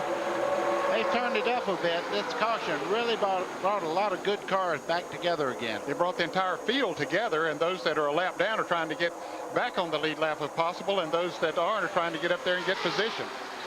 Dick Berggren. Brian Frazier is crew chief for the 44. Tony Stewart riding in second. You guys have been running up front all day, except not in the very front. Looks good behind. Can it lead? Well, we don't know yet, do we? I think we can. We're going to try to save here toward the end, and maybe we can get a little push from Mark Martin back there. But this Shell Pontiac has run really good all day, and Tony's done a great job. And right now, we're just going to kind of hold our own and see what we can do here toward the end of the race. But I think we can lead. Can you pass on your own? I don't think so. But we'll see. Need a little help. We'll see in a few laps, Mike. What he can do right now is look at a mirror full of cars chasing. Now the 12 car, that white car top of your screen, Jimmy Spencer, pitted late in the order, came out 16th. He's climbed up to 12th in number 12, and he's moving forward. He was very fortunate, Mike, that the caution came out right when it did. He was about to go a lap down. He hadn't got up to speed. When the caution came out, that left him in the lead lap, so Jimmy Spencer could be a factor here.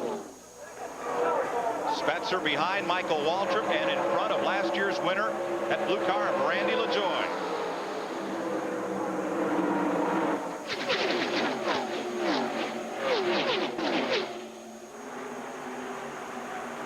Mike Wallace inside of Michael Waltrip. Spencer right side of your screen. Buddy, Jimmy Spencer used to drive for you, and kind of like Buddy Baker, he's got one way to drive, flat out. You can hear these cars going by. Everybody's flat out, but look up front right now. You have these guys that are really putting on a great race now. Geoff Purvis moves all the way to 2nd place there. Tony Stewart kicked to 3rd. Mark Martin in 4th, but Ned, most importantly, Mark Martin's caught up right in that lead draft. He had lost that lead draft before the caution came out, and so that was a break for him. Puts him right back there with them. Report on Dave Blaney. A little bit of heat exhaustion from running these long distance race here today, and he banged his knee in that crash at turn 3. Otherwise, he is okay. Larry Pearson took that champion's provisional. He's gained 28th position. Mark Martin up 22 from where he started the day.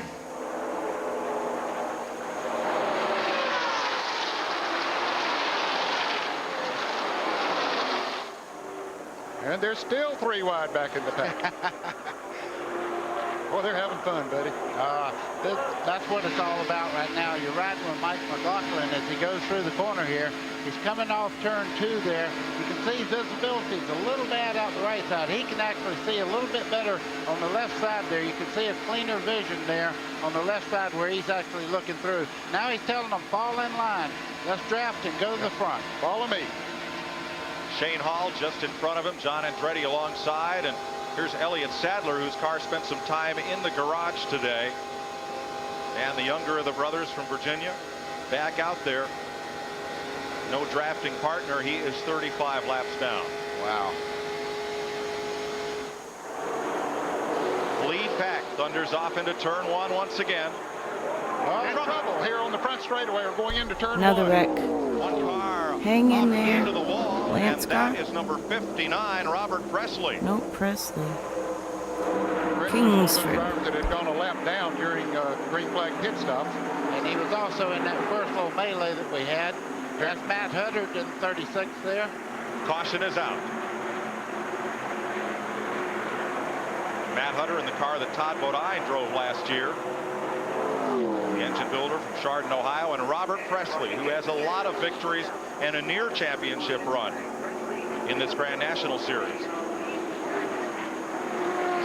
him taking the steering wheel off there. He's fixing to come out the left window there. Chris Robert will be in the Daytona 500 tomorrow. But now, with 19 laps to go, will anyone pit? I don't think the front runners will, Mike. I don't believe they will. Tire wear has not been a big factor here today. They don't have to worry about fuel, as we see Robert Presley come out of that car. So he's okay.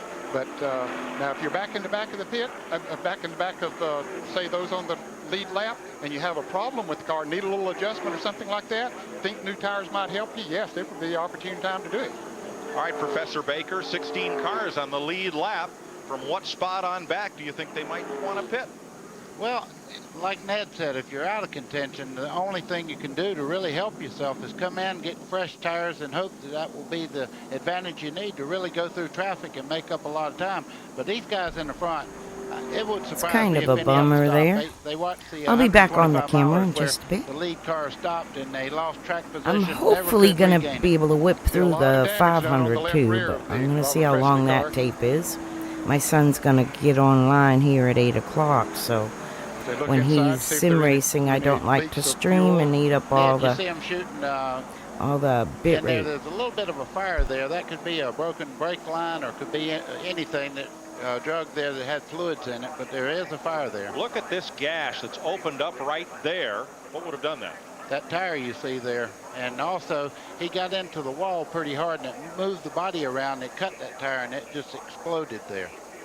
Robert Presley is okay. Let's show you what happened heading for turn 1. You can see him there. That's the left side just grinding down the turn going in turn 1. Did you see Matt Huddard there in the 36? He was on the flat at 200 miles an hour trying to hold that car straight. That's the yellow car at the tail end. Watch that yellow machine of Matt Huddard. Watch him go to the flat part of the racetrack there going into turn 1. Woohoo! Yeah, he was sort of driven down that way. The other cars were coming down. And he grinds away on the outside there, Robert Presley. Let's ride into that corner with Mike McLaughlin. Hell of a job, Mike McLaughlin. Yeah, it was.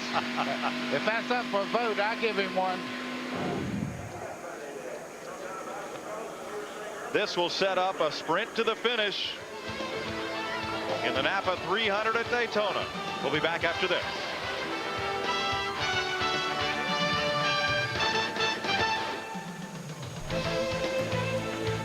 They must be on a break again. I had to run to the little girls' room. Shane Hall was the last car on the lead lap, so he did come in. They start putting fluids and electric. Oh my! Hot, Liquid-filled coil. hot. I have heard of liquid-filled coil. Really? but Okay. I'd never seen I one. didn't realize that's what they were using. Instead of Good work down there, Ralph. You did a good follow-up on that, buddy.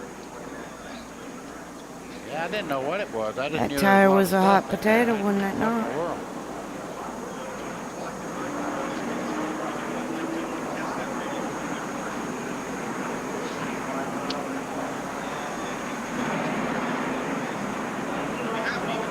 I wonder if that's C.C. Welliver's team. The C.C. Welliver team, I mean. Used to be the 34. Joe Nemechek, Mike Joy at Can't CBS. remember We're who under owns the caution. We're in 36 commercial. now. Can you hear us? Think. Okay, if we stay caution here, we'll try to get a word with you when we come back. That sounded like Joe. Yeah, they're all down You here. do it. Bobby, Leslie, and John, all them. They forgot to invite me to the You party. want to do it?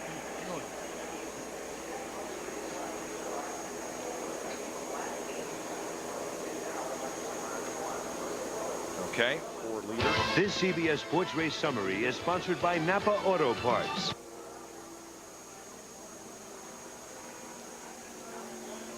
They're jumping through a little bit of screen stuff. Let me jump on screen with y'all.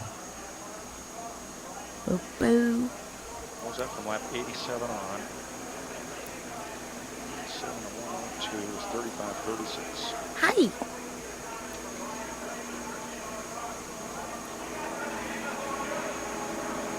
This CBS Welcome to Sports Race sunny Summary is Florida. sponsored by Except Napa it's not Auto sunny. Parts. It's been thunderstorming.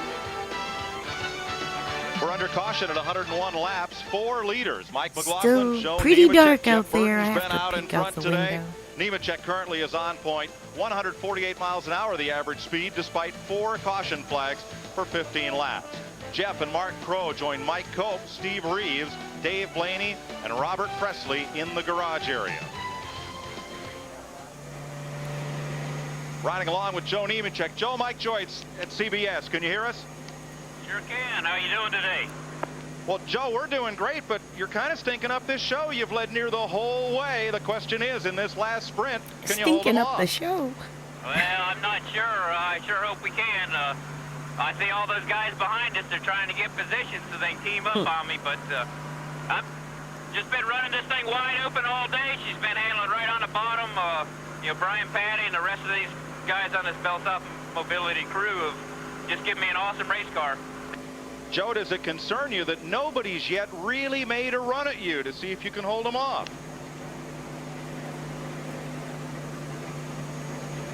I think he has the crew back talking to him over our transmission. So we'll let Joe get set for this last restart, and we'll go to Dick Berggren.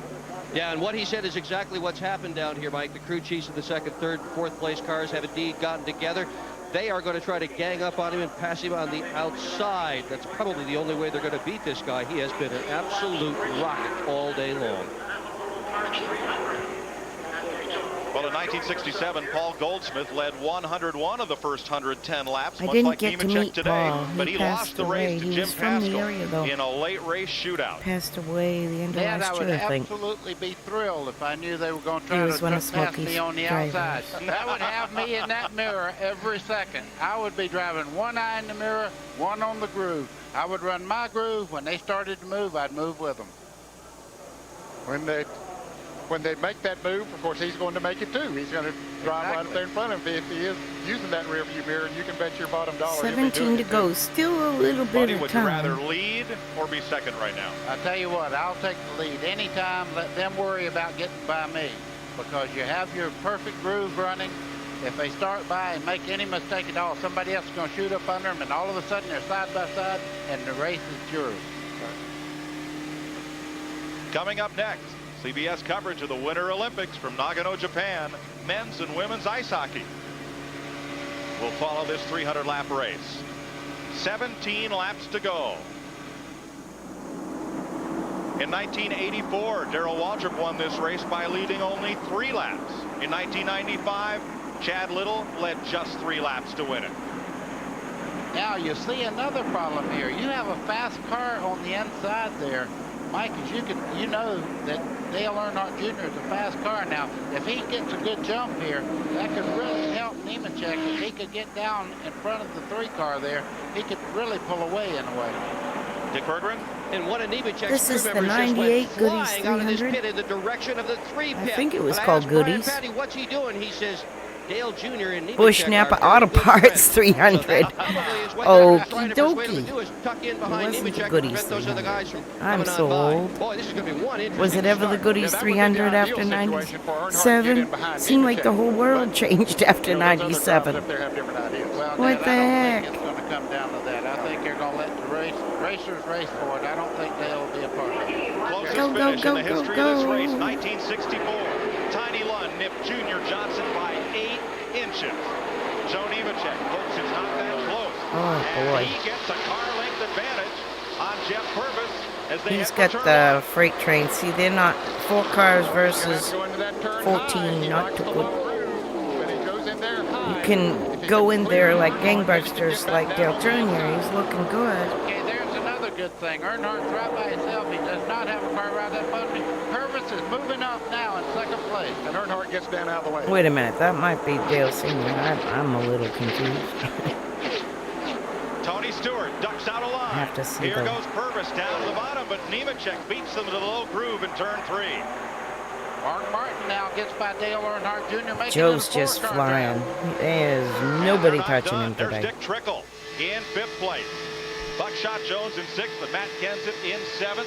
This is anybody's race with 15 to go. You're in the 4th place car of Mark Martin as they head for turn 1. And out behind him. There's what you don't want to do. Dick Trickle's there side by side with Dale Earnhardt Jr. and you can see right now he's losing ground. Trickle was on the low side coming in turn 2, and around goes Earnhardt up in the air and over. Both cars land on their wheels, but Trickle and Earnhardt Jr. go for a wild ride down the back straightaway of Daytona. We'll race back to the caution. Nemechek will lead them back here. And at the caution flag, it's Nemechek. What a swift spin. That one had some G-force in it. What a spin. Dick Trickle will be able to drive away. But look at the front end of that car. I think he's checking if Earnhardt's okay Earnhardt's first. car came down on top of it. Exactly what happened. Dale Earnhardt Jr.'s crew looks at it on the monitor on pit road as young Earnhardt gets an unwelcome debut at Daytona. He did that, but the car never really hit hard. I'm sure he's okay. It never really turned over hard where the car took a lot of impact, so I'm sure he's okay. It just scrambled his egg for a minute. That thing had some spin like a top. Like, Rusty Wallace's and some. There's Earnhardt out of the car. He is okay. Kelly was watching. I could see her Looked a bit like back one of then. Rusty Wallace's wild tumbles down the backstretch, where, as you say, didn't hit anything hard, just went for a tumble and a wild ride. Well, it's That was a mandatory wild that he goes to the ride. hospital to be checked up, but you're exactly right. No, When the your car feet comes hit off the of pedals pavement and on the crap, back so you straightaway get and gets on bruises, that grass, obviously. For some but- reason, air builds up under them, and they lift right up, it seems. All right, let's see what happened between Oy Dick vey. Trickle, the orange car, and Dale Earnhardt Jr. I'm glad the mic was off when I yelled. And you can see Trickle. Oh, he that's must have not got hit good. from behind. Somebody and hit him shot in right the rear. straight into Earnhardt's car, and you see Earnhardt's car lift, sets back down on the hood Ow, of Dick Trickle's ow, car, ow. then comes back down on its wheels. I'm not sure what the Olympic judges would give that landing, but it was a wild one. Let's take another look. You see Trickle right there. It's like a That's triple Buckshot axle. Jones behind the two of them as they come off the corner there. Okay, we'll follow this on down through here a little bit and see what they're side by side. Here comes Buckshot with a great run off the corner. You see him coming up right there. He touches Trickle in the right rear corner into the 3 of Dale Earnhardt Jr. Up in the air. Look at this. The roof flaps didn't even have time to come up. They did once he turned backwards, but let's slow it down here.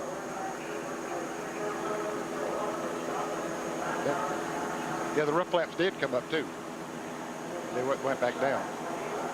But Ned, it's possible with that car of Trickle's right behind Earnhardt's, the roof flaps may not have had a chance to spoil the painful, air man. to keep him on the ground. Exactly. Jeez.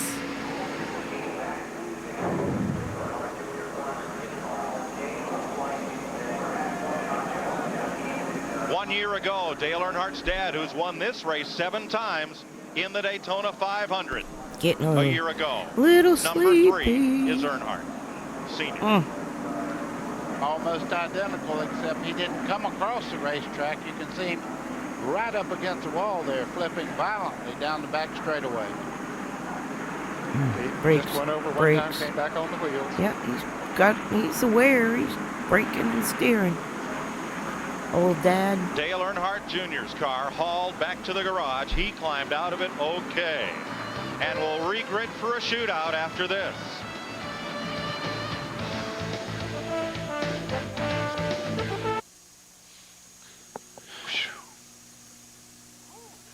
Yeah, man.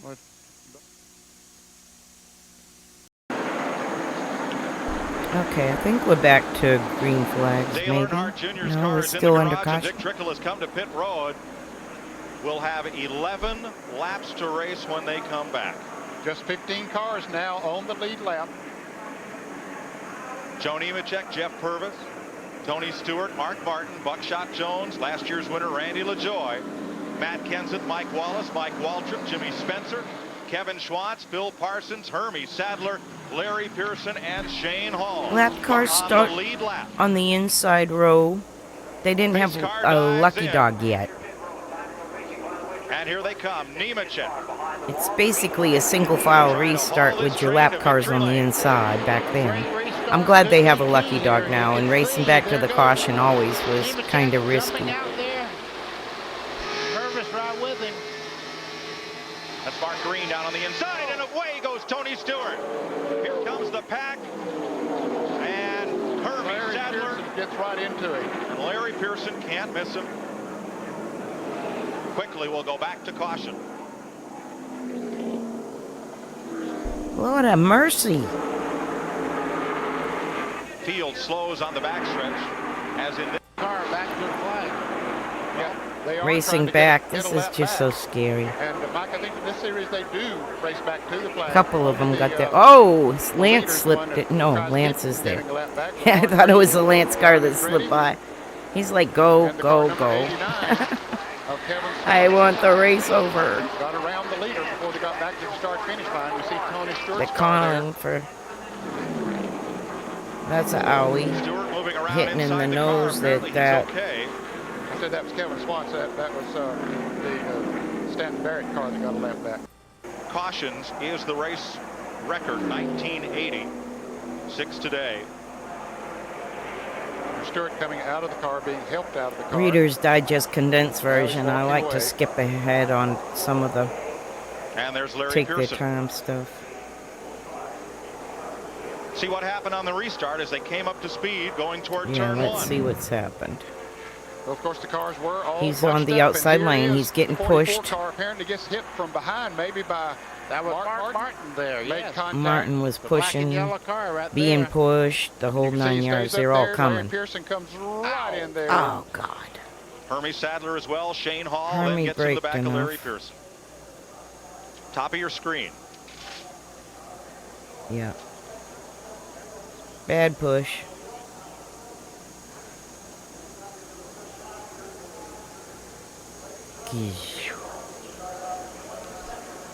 And from the in-car camera with Randy LaJoie.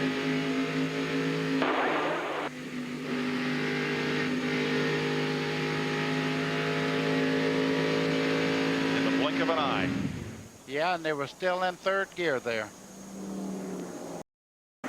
Shane Hall piles into Pearson. A pretty good belt. How you feeling? Just a little bit woozy. Got banged around in there just a little bit. Remember what happened? I mean, yeah, it just flipped over. Can't really tell what's going on from inside the race car. All you see is grass, sky. But hey, for AC Delco and Chevrolet, we had a real good car today. We had some kind of a miscue in the pits. It was just a rookie mistake on my part coming in there a little too hot. I was pretty excited about running up front with those guys and wanted to get a good pit stop and ended up letting the clutch out before the car dropped, tore the drive shaft out and messed up the transmission. So we were kind of in a bad position after all that, but we were just trying to learn how to draft and stay up front. And a couple cars got together and ended up getting a hold of me, so that's just the way it goes. Well, he comes from a pretty good bloodline, guys. He'll be back. He's got talent and had a fast car today. And you'll hear more from Dale Earnhardt Jr. Yeah, and he didn't do anything to cause that wreck. He was tagged from behind. Buckshot Jones got in there just a little hot. They made contact. Neither one of them meant that to happen, just like what happened to Tony Stewart. I guarantee you Mark Martin was looking at the people around him when he made contact there. All right. Are we going to end this race or what? Come on, There's a guys. lot of deal making going on Don't here hit right now. nothing We think Nemechek anymore. and Mark Martin have just cut a deal. Jack Roush came over the radio and said, we're making so many Green deals. flag. Oh, by the way, the lap cars go to the end after 10 to go. They've decided if they help each other today, maybe they can help each other tomorrow. With less than 10 laps to go, the restart is single file. Joe Nemechek, Jeff Purvis, Mark Martin, Buckshot Jones, and Randy LaJoie, the defending champion. I am a big fan for safety of single file restarts. I know that's not the favorable thing nowadays, but I still think it's a good safety measure. On a restart with less than 10 laps to go, it is single file on all lead cars. Bumper to bumper. It appeared that 3 cars were getting away a little bit, and now it may only be 2, Nemechek and Purvis. Well, I tell you, they're running well. But They could be ahead, but you get a train of 5 engines and 10 tire, 10 sets of tires or 20 tires. What am I saying? The math. I'm an art major. Give me a break. But does he have the help that he needs down there? Michael doesn't. I know 5 cars have 5 engines and they got 20 tires. That's what I was trying to say. And right with him, But Jimmy it didn't Spencer move under the inside. out my 5 mouth. laps to go. 5 to go. Come on, guys. You can do it. Spencer. Got faith in you. Spencer is not going to be able try to fall in line on the outside. But that has let the front 5 get away. Well, he has, but Matt Kenseth is just behind. You can see a bunch of cars there racing down the back straightaway. But the race right now is the top 5 cars there. You see them coming down into turn 3. They're starting to move away just a little bit. With 4 laps to go, who has friends out there? Nobody. Joe Nemechek's the leader. He's in a Chevy. Jeff Purvis is in a Chevy. Mark Martin's in a Ford. Buckshot Jones and Randy LaJoie are in Chevrolets. Matt Kenseth is right with them. It's 6 cars to challenge for the win as they battle double file behind them. Well, that's the worst thing they could do is race each other right now side by side. You see there, Michael Waltrip was moving forward a little bit, but he's got a lot of ground to make up. Ralph Shaheen. Johnny Allen, the crew chief for Jeff Purvis, reminded the guys down at Mark Martin's crew that they helped them out 2 years ago. Right here, they're expecting the same payback in a couple of laps. I'm going to check something, see how long that 500 lap race is. Third place car, and with him goes Buckshot Jones up to the high side, and then back in line. I'll check after. We'll see if we're going to do the 500 today or we'll wait till tomorrow. If they get the track position on him, they can make a move on him. Like I said, my son has to race on the sim in an hour, and I don't want to use all the bit rate when he's racing. Feeling out the track and each other. 2.5 laps to go. 2 to go for Nemechek. Point to point. What a day. You don't have too many of them where you get the pole and lead the whole race and win. But it's so nice when you have that. We will have that in the Fedewa team at Nazareth soon. Whenever they run that. Because I was there either in 97 or 98 or 99. Gotta leave 97 in the back. That was such a rough year. For me, anyway. And such a trying year to figure out history. But by watching these, I'll hear Benny or somebody say, hey, Vic Kangas was working at such and such. And I go, Dad, you were working here. Oh, I forgot about that. You know, stuff like, oh, no Purvis, no. Outside as they headed down the back straightaway. Couldn't make the move. Ooh, he'll have one more chance. I think Purvis dropped back in the corner to see if he got I'll tell you what, Finch and Purvis just had that chemistry. Off the corner, into the short straightaway, 1,200 feet from the start-finish line. Lord have mercy. Come on, Martha. Cheer him on. They're on the last lap. He'll take her right back down to the inside again like he's been doing all day long. Yeah, just drive your line. Don't be looking at nothing but Jeff Purvis hoping Mark Martin is close enough. Mashing the gas. As they go down that back straightaway toward turn 3. Dad, if they're going to make a move, they better hurry up. They're running out of real estate. Yeah, coming off of turn 4 will be too late. Mark and Purvis will pull something. I know that. Nemechek's got a fast race car. Joe Nemechek from Lakeland, Florida, drops it right down on the apron of the racetrack. Jeff Purvis, Mark Martin in line as they come off. Here he comes. 4. Randy LaJoie looks to the bottom, but Joe Nemechek will score his How about that for Joe? series career victory. Kind of a redemption day after winning Homestead and this after losing his brother the year before. That's his mother, Martha. And that's John's girlfriend, by the way, that was hugging him. Nobody has a greater fan than Joe Nemechek and his mother. Boy, she just... Andrea on the right. The other person might have been the crew chiefs. Matt Hutter has crashed on the final lap. Down at the inside of turn number 1. Joe Nemechek led 106 of the 120 laps. The most laps ever led by a winner of this event. That's dominance. Boy, Brian Patty, he drove it so well that's today. good His for them. first series victory came at the expense of Dale Earnhardt at New Hampshire International Speedway. But that's the true mark of a real pro there. He never made a mistake. He didn't vary. He didn't look in the mirror with the last 5 laps. He run the race car. Oh, God, John Hunter's going to be in victory lane as a baby. It's so cute. So friggin' cute. There's only an hour and 15 minutes left, so I know I won't be able to run the 500 today. I'll do that tomorrow. I'll do it tomorrow. They come to the start of the line, get the checkered flag. 15 cars in the lead lap. And Joe Nemechek leads all but 14 laps today. Getting some We'll congratulations. be right back to Daytona after this.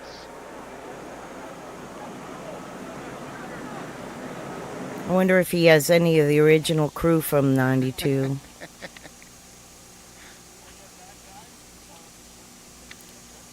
The original crew from '92 would be Brian Larson, Micah Boisinger, and John, of course, was gone. We don't have John anymore. Waving too. Some of them. And I think Brian Larson went to Joe Gibbs. He was with the 20 when Stewart was there. Tall, thin gas man.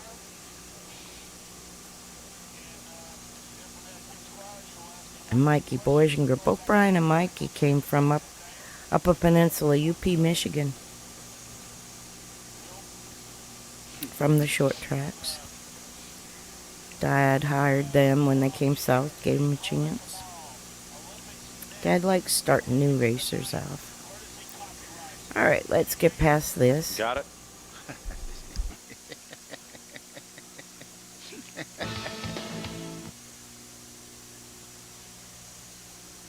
Had to sneeze. Holy smokes.